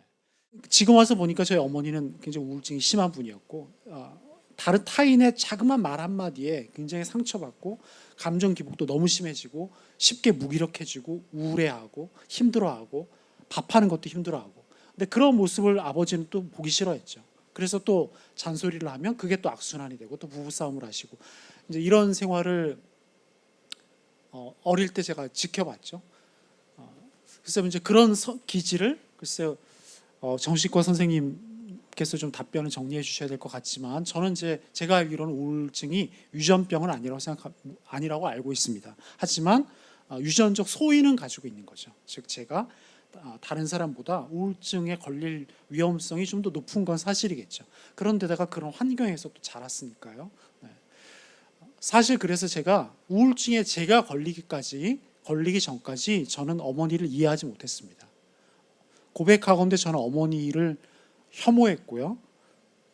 제가 뭐 어머니뿐이겠습니까? 제가 아까 말씀드렸지만 저는 인간을 굉장히 혐오했고요. 그러니까 세상을 바꾸겠다고 그러고 가난한 사람을 도우려고 아프리카에 가겠다고 했던 사람이 인간을 동시에 혐오했던 거죠. 굉장히 이제 모순적인 저도 그런 존재인 건데 하지만 제가 우울증을 앓으면서 저도 우울증을 앓고 저 안에서 발견하는 그런 그 예민함 저도 막 놀랄 때가 있어요. 나란 인간은 정말 너무 예민하구나. 막 이제 어떤 분이 한 번은 이런 강연을 하는데 선생님 책을 되게 너무 잘 읽었다. 책이 너무 섬세하다. 그러니까 그 현장을 너무 방금 본 것처럼 설명한다, 묘사했다, 뭐 이런 얘기를 한번 물으신 적이 있는데요. 감사했죠, 굉장히. 제 칭찬해 주신 거니까. 근데 사실 그럴 수 있었던 건 제가 너무 예민한 인간이라서 그럴 거예요. 네. 제가 우울증 기질이 있는 사람이고, 그러니까 너무 예민한 거죠. 너무 잘 기억하고 그때 상황, 그때의 저의 감정 상태를 그때 사람의 표정과 그 사람의 말을 너무 잘 기억하는 거죠. 그래서 그걸 막 몇 년 동안 기억하고, 아까 말했잖아요. 몇 년 동안 절규하고 이랬다고 어떤 친구랑. 근데 사실 이제 그러면서 저의 그런 모습을 보면서 저희 어머니를 많이 이해하게 됐어요. 그리고 저희 어머니가 돌아가시기 몇 년 전에 지금은 돌아가셨는데 치매에 걸리셨거든요. 저희 어머니 이제 이혼도 하셨고 치매에 걸리셨고 돌볼 사람이 아무도 없잖아요. 그러니까 어머니에 대한 연민의 마음이 들더라고요.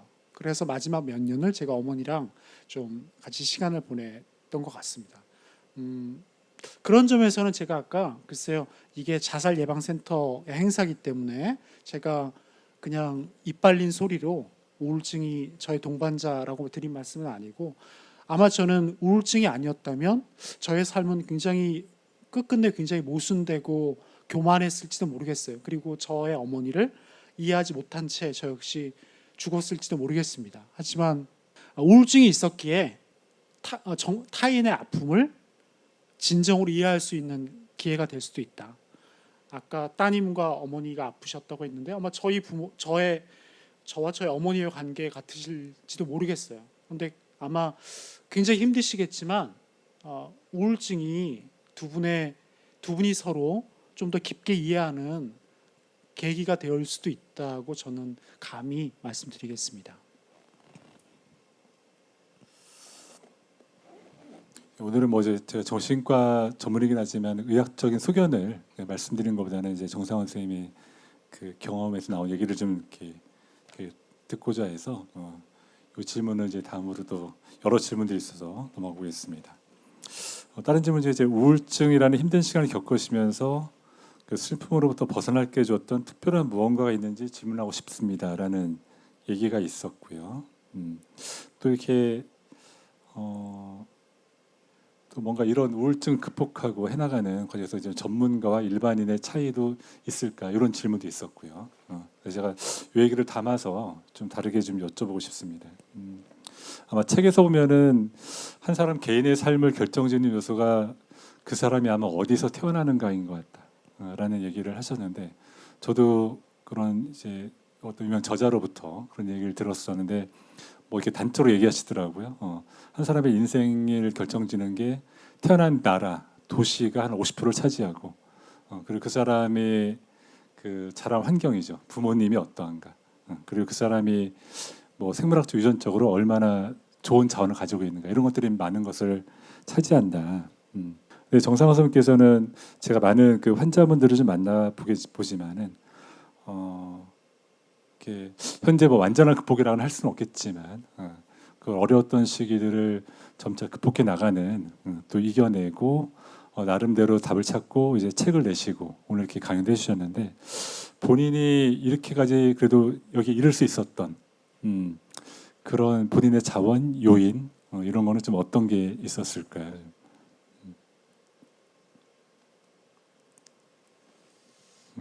제가 이 질문을 드린 이유는 사실은 다른 분들은 선생님은 그래도 서울대에 나온 의사 아닙니까? 라는 질문을 하실 수 있을 것 같아서 사실 드리는 질문이었습니다. 예. 조금 더 다른 사람보다 우울증에서 벗어나기 좋은 환경이 아닐까? 라고 생각할 수도 있지 않을까 해서 예.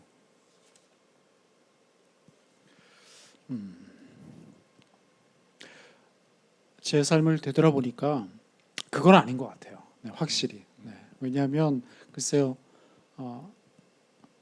제가 아마 다른 대학교 또 다른 직업이었을지라도 만약 내가 비슷한 선택을 했다면 저는 비슷한 사람들을 만났을 것이고 제가 오늘 소개한 게보르그나 파티마타를 만났을 것이고 저 역시 비슷한 결론에 도달했을 것입니다. 네. 이제 이런 식으로 제가 다시 이제 답변을 드려보자면 결국 무엇이었을까? 저를 이렇게 제가 결국은 이제 굉장히 긴 세월을 걸쳐서 우울증을 한 발짝 한 발짝 이렇게 극복하고 있다고 저는 믿고 있는데 저는 그것이 아픈 사람들과 연대하는 것이라고 생각합니다. 네. 제가 질문의 방향이 바뀌었다고 말씀드렸잖아요. 네. 저는 항상 저 자신에게 질문을 던지는 사람이었어요. 제가 이제 그 완벽주의자거든요. 지금도 그렇습니다. 저의 성향은 굉장히 완벽주의고 강연을 하나 하더라도 이 슬라이드가 잘 맞아야 되고 네. 제 순간에 소리가 나와야 되고 이제 그런 거에 굉장히 좀 집착하는 사람인데 뭐 그런 사람이지만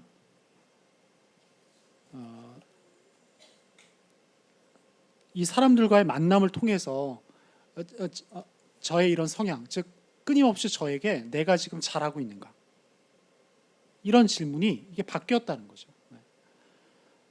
어느 순간 그게 별로 중요하지 않게 되더라고요. 그것보다 이 사람들이 더 중요하게 되는 순간이 제가 만난 그 사람들과 경험을 통해서 오게 되었던 거고요. 그래서 이제 그런 질문을 별로 묻지 않고 그 순간이 더 소중합니다. 저에게는 아팠던 사람들, 그들과 함께 몰입했던 순간. 제가 한 가지 말씀드리면 제 책에도 이제 소개하고 있는 건데 에볼라 환자가 있었습니다. 아이였거든요. 역시 안타깝게도 그 아이는 죽었는데 이 아이가 너무 고통스러워했어요. 이게 에볼라의 이제 그 심각한 증상 중에 하나가 관절통 같은 게 굉장히 심해요. 그래서 온몸의 고통이 너무 심해가지고 계속 우리들을 엉클이라고 부르면서 찾았어요. 그래서 아무리 진통제를 주고 해도 너무 고통스러워해서 결국은 우리가 몰핀을 줬습니다. 네, 몰핀 아시죠? 마약이잖아요. 마약을 주니까 이 아이가 결국은 잠에 빠졌습니다.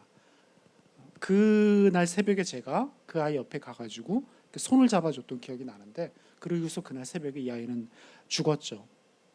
그 순간에 저에게 필요했던 건 뭘까? 사실 그 아이에게 필요했던 건 뭘까요? 아마 그거는 그냥 타인의 존재였을 거예요. 왜냐하면 그 순간에는 무엇도 이제 의미가 없거든요. 의사가 해줄 수 있는 건 아무것도 없습니다. 그 순간에 그 아이는 이제 죽기로 예정되어 있었거든요. 안타깝게도 네, 그 아이의 운명이 그렇습니다. 하지만 그래도 그 아이에게 필요하다면 그 아이는 입원하고서 며칠 동안 그렇게 혼자 병실에 있었던 거잖아요. 네, 누군가 손을 잡아주는 것이 그 아이가 바랄 수 있는 유일한 것이었겠죠. 제가 그걸 해주었습니다. 제가 의사인 게 중요한 게 아니었죠. 저는 그냥 한 명의 구활동가였습니다. 그런 점에서 제가 했던 선택, 그러니까 사실 국경 없는 의사에는 많은 분들이 의사만 할 수 있는 건가 이렇게 생각하시겠지만 실제 그 안에는 비의료인이 더 많습니다. 네. 의사뿐만 아니라 간호사, 약사 뭐 이런 의사 이외의 직종도 많고요. 비의료인이 훨씬 많아요. 네. 그러니까 아마 그래서 저는 의사가 아니었어도 지금 되돌아보면 국경검사의 활동가가 되어서 이렇게 현장에 가서 그 아이, 에볼라에 걸렸던 아이의 손을 잡아주었을 것 같고요. 그것을 통해서 저 자신에게 질문하기를 멈추었을 것 같아요. 그래서 많은 오늘 이제 질문들 가운데 이렇게 고통스러운데 어떻게 해야 될까? 그래서 저는 고통스럽지만 다른 종류의 고통, 그러니까 적어도 다른 정신질환은 좀 안 되겠죠. 네, 같이 이제 마음이 아프신 분들끼리 만나면 너무 힘들기 때문에 다른 종류의 고통, 다른 어려움을 겪고 있는 분들을 돕는 일은 좀 어떨까? 물론 그것을 할 수 있는 최소한의 그 시간과 여유만 있다면 저는 그거는 누구든 조금이라도 낼 수 있다고 생각하거든요. 사실 저는 그것이 나에게 쏠려 있는 이런 관심과 시선을 나 밖으로 돌려서 돌릴 수 있는 계기가 되고, 사실 그것은 이 고통, 내 마음의 고통, 육신의 고통을 굉장히 많이 덜 수 있는 계기가 된다고 생각합니다. 네, 감사합니다. 그 받은 이제 세 번째 질문의 답도 아마 그럼 좀 비슷할 수도 있을 것 같은데 그래도 질문을 좀 드려보겠습니다. 예, 있는 그대로 좀 긴 질문이어서 그대로 담아서 전해드리면요. 시간이 주어졌을 때 내가 원하는 것, 뿌듯해하는 것이 뭔지 몰라 흘러버렸는데 노년기에도 그럴 것 같아 두려움이 있습니다. 규칙적으로 무엇인가를 해본 지는 오래됐고 목표 없이 그냥 사는 대로 살아가고 있는데 가끔은 현타가 옵니다. 한정된 에너지로 주어진 삶을 잘 보내는 방법이 무엇이 있을까요? 소소하게 자기 만족할 만한 것을 알아서 찾아야 할까요? 라는 질문이었고요. 비슷한 질문이 요거는 좀 요약을 해서 드리면은 겁이 많아서 자살을 못하고 주변에서 살아야 한다고 하는데 그래서 살아는 있지만 하루를 뭘 해야 할지 모르고 살아요. 거의 집에서만 지내고 핸드폰만 보고 저를 돌보지 못하고 지내고 있습니다. 거의 하루 종일 할 게 없어서 뭘 해야 할지 몰라서 또는 현실이 너무 심심해서 어떻게 하면 하루를 건강하고 심심하지 않게 보낼 수 있을지 궁금합니다. 좀 비슷한 질문이어서 좀 묶어서 드립니다. 이런 말 아마 들어보셨을 겁니다. 습관이 인간을 만든다. 네, 다 들어보셨을 텐데 결국은 바뀌고자 한다면 자신의 습관을 바꾸는 수밖에 없습니다. 그런데 이제 우울증에 빠진 사람은 너무 힘들죠. 왜냐하면 일단 의욕이 너무 없거든요. 의욕이 없기 때문에 이렇게 그냥 무기력한 생활을 반복하게 되죠. 아까 제가 말씀드렸던 대로 제 삶도 마찬가지였는데요. 이제 저 계속 게임만 하고 컴퓨터 앞에 있었다 그랬죠. 그나마 이제 영어 학원 가는 시간 하루에 1시간 그거 가는 전철 왔다 갔다 포함해서 뭐 하루에 한 2-3시간 숙제하는 시간 포함해서 그렇게 시간을 1년 써서 이제 영어를 하게 된 건데, 하지만 그 이외의 나머지 시간은 뭐 했냐? 여전히 컴퓨터를 했습니다. 네. 그러니까 갑자기 생활을 확 뒤집으려고 하면 불가능하죠. 왜냐하면 뭘 안 하면 내가 지금 하루 종일 핸드폰만 보는 게 너무 괴로워요. 근데 그걸 안 하면 뭘 하죠? 할 게 없잖아요. 결국 핸드폰을 다시 보게 될 수밖에 없어요. 이게 습관을 바꾸는 게 굉장히 힘든 일이고 마음이 건강한 사람도 힘든데 우울증에 걸린 사람은 얼마나 힘들겠어요. 저는 한때는 굉장히 책을 읽는 걸 좋아했습니다. 그런데 우울증에 걸리면서 책을 못 읽게 됐죠. 이 고통을 또 경험하신 분이 있는지 모르겠어요. 저는 영화 보는 것도 좋아했거든요. 근데 우울증에 걸리니까 영화를 못 보겠더라고요. 영화가 2시간이잖아요. 보통 2시간이 넘는 것도 있죠. 엔터키를 두려워서 누를 수가 없습니다. 왜냐하면 이걸 누르면 제가 2시간 동안 볼 용기가 안 나는 거예요. 그래서 그럼 영화도 못 봐, 책도 못 봐, 뭐 그러고 살았던 거죠. 근데 제가 이제 제가 이제 우울증을 조금씩 극복해 가면서 제 습관을 이제 조금씩 이제 바꿔 나가기 시작했는데, 글쎄 팁 아닌 팁을 드려본다면 아주 쉬운, 누구나 이룰 수 있는 쉬운 습관을 하나씩 만들기 시작했습니다. 저는 책을 읽고 싶었거든요. 네. 책을 읽고 싶은데 책이라는 것도 보통 제 책도 한 300페이지 가까이 되거든요. 네. 이 책 두께를 보면 부담스럽잖아요. 그래서 책을 읽겠다 이런 거 말고 목표 말고요. 나는 매일 책 한 쪽을 읽겠다 이런 목표를 세웠습니다. 네. 누구나 책 한 쪽은 읽을 수 있잖아요. 네. 아무리 우울한 사람도 책 한 쪽은 읽겠더라고요. 그리고 책도 어려운 책 말고 소설책. 네. 누구나 쉽게 읽을 수 있는 평소에 처박아 두었지만 읽지 않았던 소설책을 하루에 한 쪽만 읽기로 했습니다. 물론 읽어보니까 괜찮은데 좀 더 읽을 수 있겠는데 싶었지만 덮었어요. 그냥 한 쪽만 읽었어요. 그렇게 한 쪽만 쭉 읽다 보니까 이게 한쪽 읽는 게 습관이 되더라고요. 그래서 그 다음부터 하루에 10분씩 독서하기 조금씩 늘려간 거죠. 그래서 나중에 하루에 1시간씩 독서하기 습관이 되었습니다. 그래서 지금은 제가 얼마나 많은 하루의 그 루틴을 가지고 있는지 간단히 소개해드리면 저는 하루에 30분씩 명상을 하고요. 30분씩 스트레칭을 하고 1시간씩 프랑스어를 공부하고 30분씩 아랍어를 공부하고 있습니다. 물론 하루에 1시간씩 책도 읽고요. 이게 이제 굉장히 많은 제가 습관을 가지게 되었죠. 근데 이게 하루아침에 이루어진 게 아니라 한 10여 년에 걸쳐서 이루어진 습관입니다. 네, 이렇게 한 발자국씩 아마 해보시면 가능할 것 같습니다. 정신과 전문의처럼 말씀을 주셨는데 실제 이런 고민이 이렇게 무기력과는 관한 얘기죠. 이제 무기력하고 뭔가 몸을 쓰기 어렵고 비슷한 말씀을 드립니다. 물론 환자한테 당신은 여러 가지 문제 많으니 정신치료 받으십시오. 이렇게 하면 굉장히 무거운 짐이 되잖아요. 근데 지금 말씀하신 걸 요약하면 성공률이 높은 굉장히 절대 높은 일을 하면서 몸을 움직여라입니다. 그래서 저 같은 경우도 제가 말씀드리는 게 청소를 하시라는 말씀도 권합니다. 왜냐하면 청소는 쉽게 할 수 있으니까요.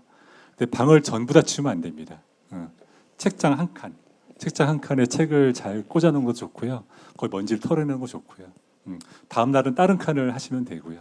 그 다음 날은 컴퓨터 모니터를 닦으시면 되고 이런 식으로 그 성공률 높은 것들 하나하나씩 하면서 몸을 움직이면은 도움이 되는 것 같은데 정상훈 선생님께서는 그것으로 굉장히 많은 루틴을 쌓으셨고 아마 프랑스어랑 아랍어는 이제 국전 의사의 일을 되게 잘 해나가기 위한 그런 방편인 것 같아요.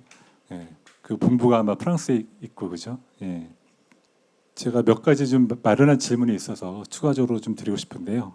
시간이 한계가 있지만 좀 드리겠습니다. 뭐 책에는 오늘 굉장히 더 많은 정상훈 선생님의 눈물을 쏟게 했던 여러 환자 경우들이 있었는데 오늘 두 개를 담아주셨어요. 게보르그 씨와 파티마타. 이 두 사람이 오늘 강연에 실린 이유가 있을까요?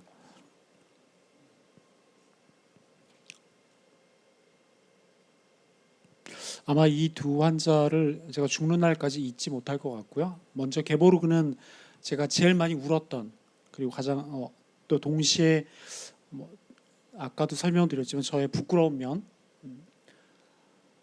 사실은 이제 제가 이 게보르그를 강연 때 여러 번 주제로 삼았어요. 게보르그의 이야기를. 그런데 오늘처럼 설명한 적은 처음이에요.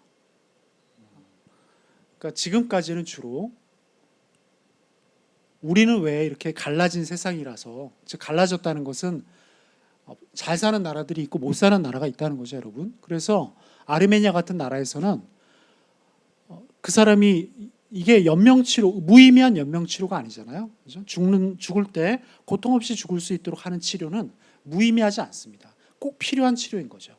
그게 왜 쓸모없는가? 근데 그게 그걸 할 그 여력이 안 되는 나라인 거잖아요. 아르메니아는 왜 이렇게 불공평한가? 그것이 너무 화난다. 우리 이런 걸 좀 고쳐야 되지 않겠는가? 사실은 늘 그런 주제로 게보르그를 써왔습니다. 국경 없는 새 활동가로서 이제 호소하기 위해서 그렇게 해온 거죠. 그런데 이제 오늘 강연이 뭔가 자살 예방과 우울증과 관련된 내용이다 보니까 이게 새롭게 보이더라고요. 네. 즉 그런 점에서 게보르그를 제가 선택하게 됐고요. 즉 나는 왜 그렇게 제가 이제 9개월 아르메니아에 있었는데 거의 9개월 동안 게보르그와 인연이 있었던 거예요. 게보르그가 마지막 죽는 순간까지. 근데 그와 그날이, 그러니까 병원에서 헤어지던 그날이 그와 작별 인사를 할 수 있는 마지막 기회였는데 나는 그와 작별 포옹조차 하지 못했을까. 그리고 여러분 이해하셨는지 모르겠는데 아까 제가 이제 강연을 좀 후딱해서 그 응급실에서 의사가 이제 막 설명하잖아요. 그 의사가 아르메니아 말로 했겠죠. 그러면 그리고서 게보르그가 자신의 폐암에 대한 상태를 알게 됐겠죠, 여러분. 네. 그날 게보르그는 처음 알게 된 거예요. 자기가 이제 폐암으로 다 곧 죽게 됐다는 거를. 네. 그렇기 때문에 사실은 그날 가장 위로받아야 되는 사람은 게보르그였거든요. 근데 저는 제가 더 중요했던 거예요. 나는 지금 게보르그를 못 도왔어 이래가지고 너무 그게 분이 나가지고 분해서 막 엉엉 울면서 그냥 혼자 게보르그도 못 보고 온 거죠. 그런 생각을 이제 물론 책을 쓰면서도 조금 하긴 했는데 이제 이번 강연을 하면서 조금 더 많이 생각을 하게 됐고요. 이제 파티마타 같은 경우에는 이제 한 가지 또 고백을 하자면 이 책에는 이제 빠져 있는데 사실은 시에라리온을 다녀온 다음에 제가 작은 우울증을 또 알았습니다. 네. 그래서 근데 이제 그 첫 우울증 에피소드가 있고 그때 약을 먹었고 약을 이제 끊었는데 약을 끊고 국경원사를 다녀왔죠. 몇 년을 다녀오고 시에라리온에 갔다 왔는데 아까 말씀드렸던 것처럼 좀 힘들었던 거죠. 너무 사람이 죽는 걸 많이 봤고 그 가운데 가장 힘들었던 죽음이 어쨌든 파티마타였던 것 같아요. 그래서 다녀와서 이제 제가 상태가 좋지 않았다는 걸 제가 깨달았고 그래서 스스로 이제 약을 제가 의사다 보니까 제가 처방해서 그냥 먹었습니다. 제가 과거에 먹던 약을. 그랬던 환자였기 때문에 파티마타 이야기를 제가 꼭 하고 싶었고요. 하지만 이제 제가 작은 우울증이라고 말했던 건 그래도 이제 2부가 이렇게 굳건하게 버텨주고 그렇게 했기 때문에 제가 그 자리에서 무너지지 않을 수 있었던 거죠. 네. 그래서 저는 좀 이렇게 작은 우울증으로 견딜 수 있었던 것 같고 질문 중에 이제 그런 것도 있더라고요. 우울증을 여러 번 이렇게 자꾸 재발하는 우울증 때문에 너무 힘든데 어떻게 해야 되냐 이런 질문도 있었는데 저 역시 이제 그랬던 거죠. 이게 글쎄 생애에 딱 한 번만 우울증을 알면 좋지만 안타깝게도 우울증이 자꾸 재발하는 경우가 많습니다. 근데 다행이라면 제가 그래서 이제 동반자라고 얘기를 했는데 그 동반자를 좀 이해하려고 노력을 해보세요. 그래서 저도 두 번째 우울증의 경우에는 제가 좀 알겠더라고요. 제가 첫 번째 우울증은 3년을 버텼다 그랬잖아요. 제가 인정하지 못했고 내가 이게 왜 우울증인지도 몰랐고 내 감정 상태도 잘 몰랐고 이랬잖아요. 근데 두 번째 우울증일 때는 내가 지금 뭔가 감정 상태가 좋지 않다. 내가 지금 무기력하고 이거를 좀 느끼겠더라고요. 저의 상태에 대해서. 그래서 어떻게 했냐면 어떻게 해야 되나요? 네, 가족한테 말했습니다.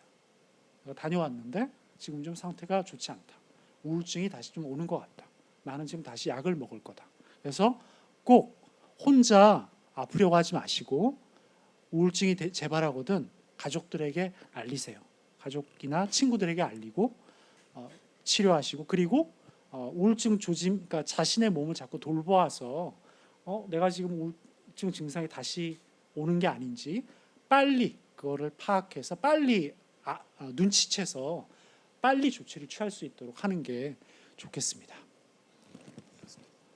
지금 좀 전에 이제 그 시에라리온에서 돌아왔을 때 많은 죽음을 봤던 그런 경험들이 아마 우울에 영향을 주지 않았을까라는 생각도 많이 드는데요. 요즘에는 이제 트라우마란 말 많이 쓰죠. 보통 외상하면 우리는 몸이 다친 걸 외상으로 요즘에 쓰고 트라우마라는 건 뭔가 마음에 상처받았을 때라는 용어를 많이 쓰는데 뭐 전쟁을 겪거나 아니면 재난을 겪거나 아니면은 큰 폭력을 겪었을 때 우리가 보통 트라우마라고 얘기하는데 요즘에는 이제 뭐랄까 미세 트라우마, 마이크로 트라우마 이런 말도 쓰고 좀 작은 트라우마에서 스몰 트라우마 이렇게 쓰기도 합니다. 가령 이렇게 죽음을 많이 목격한다든가 아니면 어렸을 때 겪었던 부모님한테 상처라든가 뭐 왕따를 경험한 거라든가 이런 것들도 지금의 트라우마로 많이 그 얘기를 하고 그것이 현재 삶에서도 많이 영향을 준다라고 좀 얘기하기도 하는데요. 정상호 선생님도 그런 면에서 굉장히 트라우마를 겪어왔다고 좀 할 수 있을 것 같은데 한편으로 이제 정신과 의사다 보니까 많은 책을 찾아보고 또 경험을 보고 어떤 것이 치유에 도움이 되는가 생각을 하는데 어릴 때 학대를 겪거나 트라우마 겪었던 사람들이 그래도 잘 삶을 살아가는 사람들이 있습니다. 근데 그런 사람들의 통계적으로 보니까 정말 중요한 한 사람들이 있었다는 거예요. 그 사람을 지지해주고 또 성장에 도움을 주고. 그래서 정상훈 선생님께서 어떤 본인의 우울증을 겪어오고 또 구호 활동이나 이후 활동에서 그 성장해 나가는데 이런 여러 가지 트라우마를 좀 이겨내는데 도움을 줬던 많은 사람들이 있는 걸로 알고 있습니다. 그 중에서 기억나는 사람들이라는 얘기를 좀 듣고 싶고요. 저는 그 기젤라라는 분 같은 경우는 정말 이렇게 귀인이시다. 어떻게 이런 분이 있을까?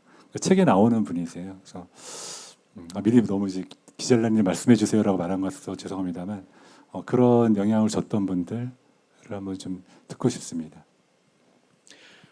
그래서 이제 우울증을 앓으시거나 혹은 그런 지인이 있는 분에게 또 말씀을 먼저 드리면 그래서 혼자 있지 마시고요. 친구들과 자신이 아끼는 사람들과 함께 계세요. 근데 그렇다고 해서 술 친구들과 있는 건 좋지 않습니다. 네. 저도 사실 한때 술에 빠져 살았거든요. 네. 술이 제가 혐오하는 게 너무 많죠. 네. 저도 술을 혐오했어요. 근데 술을 혐오했는데 술을 마시는 순간까지 혐오해요. 근데 이제 술이 들어가면 술을 좋아하게 되죠. 뭐 그런 생활을 막 대표하던 시절에 막 반복했었는데 그런 거는 별로 도움이 되지 않고요.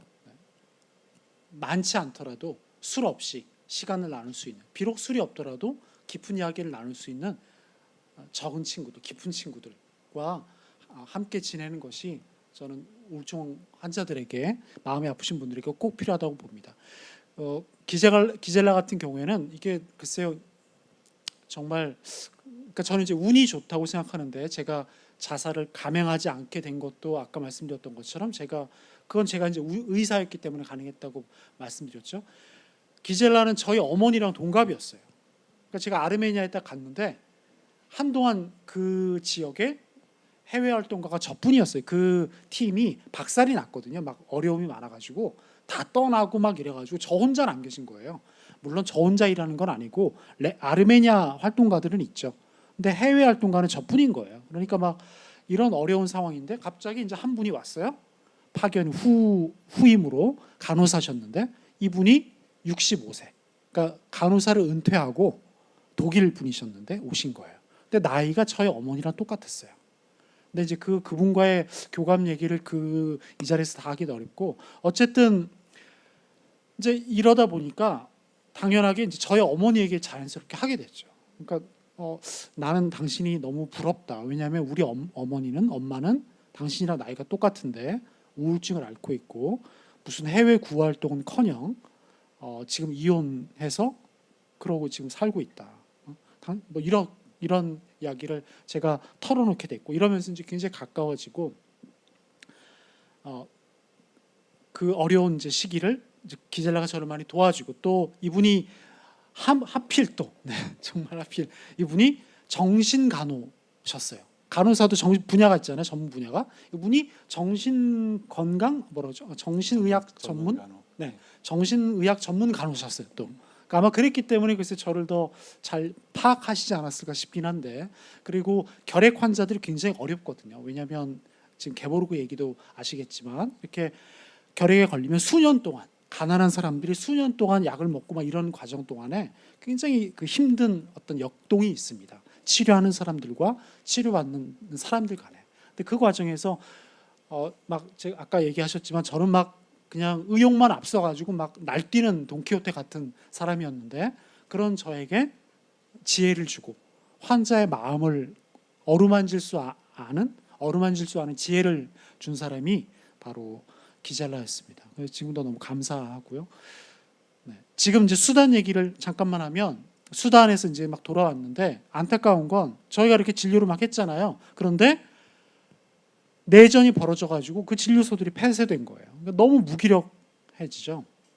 어떤 분이 그렇게 묻더라고요. 당신은 정말 세상을 바꿀 수 있다고 생각하냐? 당신은 정말 그 가난한 나라가 앞으로 그런 처지에서 벗어날 수 있다고 생각하냐? 사실은 수단만 보면 그렇다, 바꿀 수 있다라고 말하기 힘들죠. 그렇게 해서 조금 좋아진 것 같다. 우리가 도왔다고 생각했는데 내전 벌어져가지고 상황이 또 과거로 후퇴해버렸어요. 그런데 이제 제가 수단에서 가깝게 지냈던 한 동료 수단인이 저한테 그 이제 수단 소식을 주고 받았는데 저한테 이런 메시지를 보냈더라고요. 루크 당신이 수단에 메울 수 없는 자리를 남겨두었어요. 이런 메시지를 두었습니다. 아마도 그 자리는 빈 자리는 매우 작겠죠. 하지만 그렇게 조금씩 서로에게 흔적을 남긴다면 이것이 결국은 이후에 큰 변화의 밑거름이 되지 않을까, 저는 그렇게 아직 믿고 있습니다. 제가 준비된 질문과 몇 가지만 말씀드렸는데 현장에 질문들이 있을 것 같은데 제가 시간 관계상 한 두세 질문만 좀 받았으면 합니다. 혹시 질문 있으시면 말씀 주세요.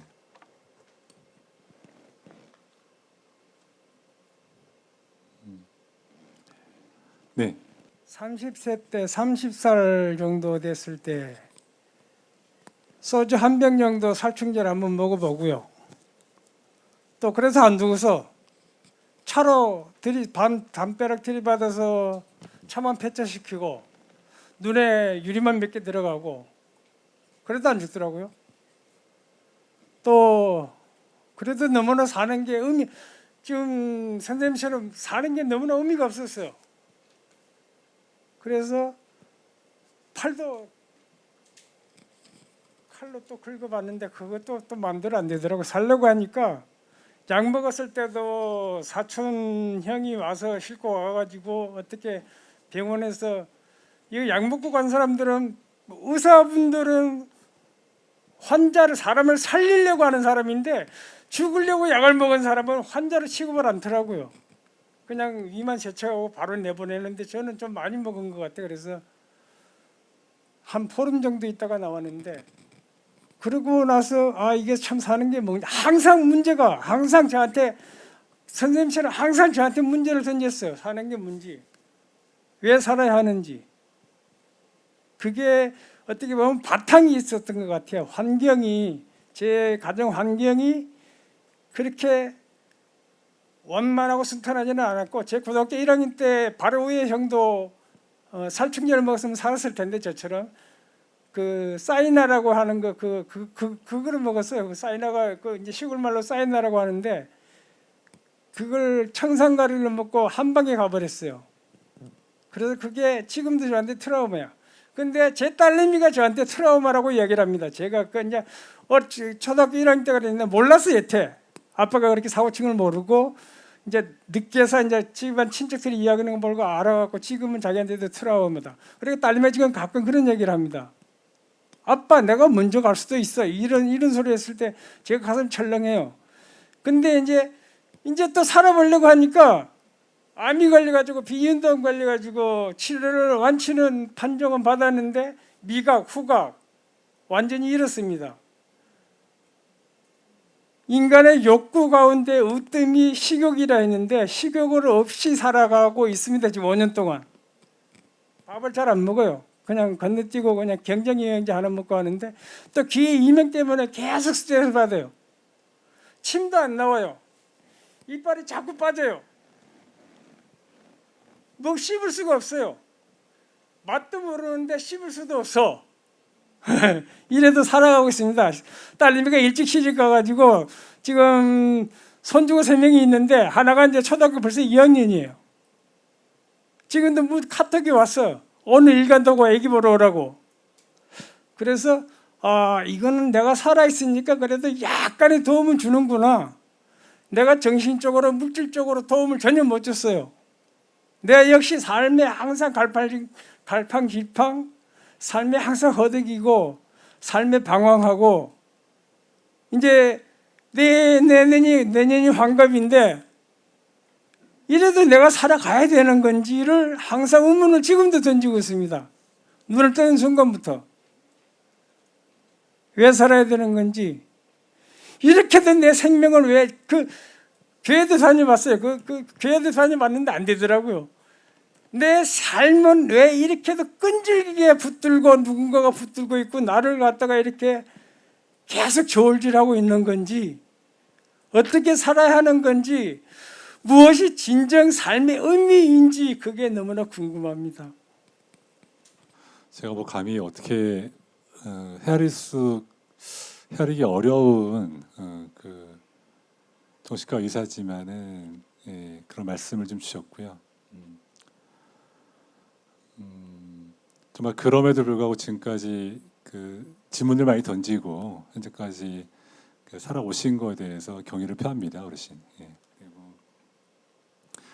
그 모르겠습니다. 여기서 뭐 삶의 의미를 저희가 제시해드리고 그럴 수는 없을 것 같고 어떻게 보면 오늘 정상훈 선생님의 오늘 강연도 본인이 그 왜 살아가야 하는가라는 질문을 좀 가지다가 그런 질문을 대신에 살아야겠다. 그리고 어떻게 살아갈 것인가를 생각하게 된 그런 계기들을 말씀드렸는데 또 어르신과는 굉장히 경우가 다를 수도 있겠습니다. 근데 어르신이 말씀하신 부분에 굉장히 또 꽤 답이 있습니다. 답이 있으시고 어르신한테 어르신이 힘들었을 때 모습이 상처가 되었다고 얘기해주는 따님과 또 그 따님의 또 어르신의 존재감을 느끼게 해주는 그 자식들이 손주들이 계시고요. 예. 그것이 어르신한테 좀 지탱되는 되게 힘이 앞으로도 계속 되었으면 좋겠다는 좀 생각이 들고요. 제가 더 좋은 말씀을 드리고 싶은데 거기까지만 좀 말씀을 드릴 수 있을 것 같습니다. 예. 더 좋은 말씀을 못 드려 죄송합니다. 예. 네, 정상훈 선생님, 예, 제가 정신과 의사로 먼저 말씀을 좀 드렸는데요. 예, 그렇습니다. 예, 그 시간이 돼서 한 질문 하나만 더 받을 수 있을 것 같습니다. 예, 뒤에 맨 뒤에 분. 저는 제 자신보다 옆에 앉은 저 친구, 제 아들, 이게 발달장애, 자폐성 장애 중증이거든요. 근데 아까도 나왔지, 내 자신보다 이 친구가 그냥 가만히 그냥 아무 사고 안 치고 가만히만 있어도 힘들거든요. 솔직히 말해서 지금 성인이 지났거든요. 25살 됐는데 아니 이 친구는 그냥 크고 작은 사고를 계속 치는 거예요. 내 의지랑 상관없이. 그걸 내가 다 처리를 해야 되는데 이거는 무슨 존재 가치가 있는 사람인가? 이 사람이 밥값을 하는가? 그냥 엄마만 힘들게 하면 되는데 그냥 주변 사회를 다 힘들게 하니까 밤에 잠을 안 자고 아파트 주민을 다 깨우고 그래갖고 뭐 힘들다고 부천시에서 뭐 24시간 단기 시설도 있더라고요. 있는데 허위뿐이고 실제로는 받지 않아요. 예. 그러니까 내가 힘든 건 내가 낳은 죄가 있으니까 힘들겠다. 근데 왜 남까지 괴롭히는가? 이건 내가 어떻게 해결할 수가 없다. 그런 존재 가치를 저는 잘 모르겠어요. 예. 이걸 뭐 살아야 되는 건지 아니면 내가 나도 내 의지와 상관없이 나도 사람들이 착각하는 게 나도 장애인 부모로 내가 될 줄 몰랐어요. 나도 30 넘어갔고 어쩌다 보니 장애인 부모가 됐지. 나도 장애인 부모로 태어난 건 아니거든요. 나도 장애인에 대해서 모르잖아요. 내가 장애인이 아니니까. 그죠? 근데 사람들은 당연히 장애인 부모는 뭐 태어나면서부터 대대손손으로 장애인인 줄 알더라고요. 장애인 부모도 장애고. 물론 이제 지적장애 같은 경우에는 뭐 유전도 가끔 있긴 있는데 발달성 자폐성 장애는 유전은 잘 없거든요. 이런 존재 가치를 어떻게 생각해야 될지. 그리고 제일 화가 나는 게 아까도 나왔지만 왜 하필 나입니까? 너가 아니고 왜 나한테 이런 일이 생기는지 난 정말 그것도 받아들이기 어렵고 그렇습니다. 이런 존재 가치는 어떻게 찾아야 될까요?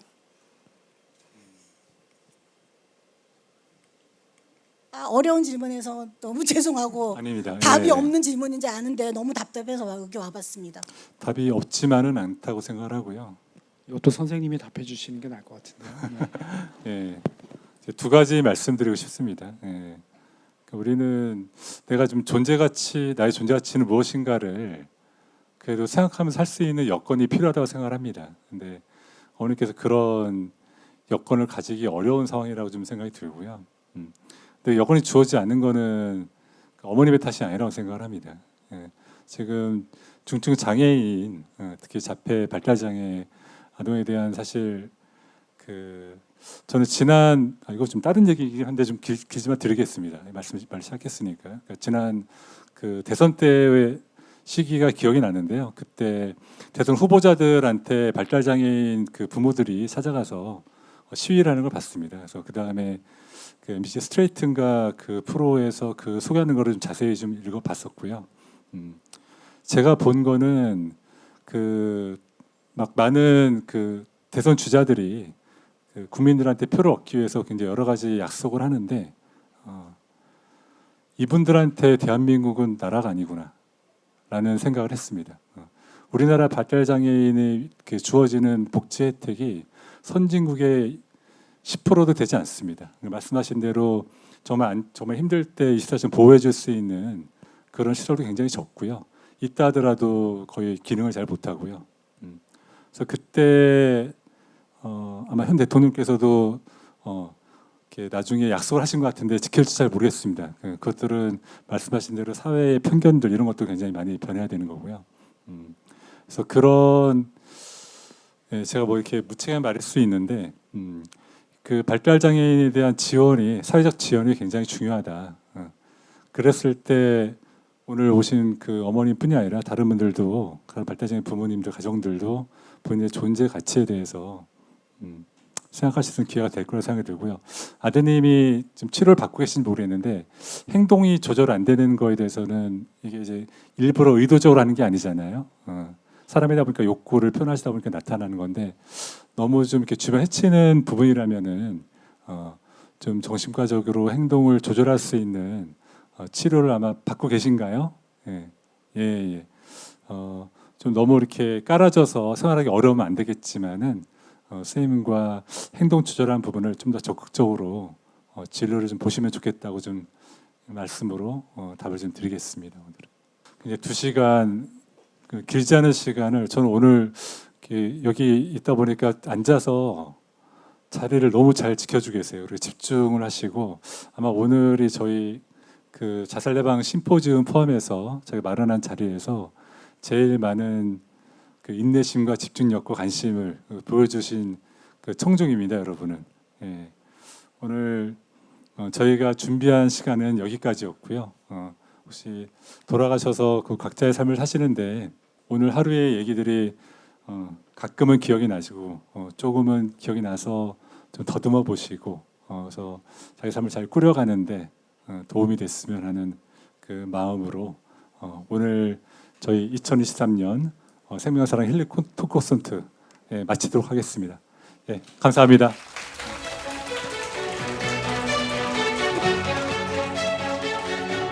네, 질의응답 및 담화를 진행해 주신 김신겸 센터장님과 다양한 경험들을 토대로 성심성의껏 답변해 주신 정상훈 작가님께 다시 한번 큰 박수 부탁드립니다.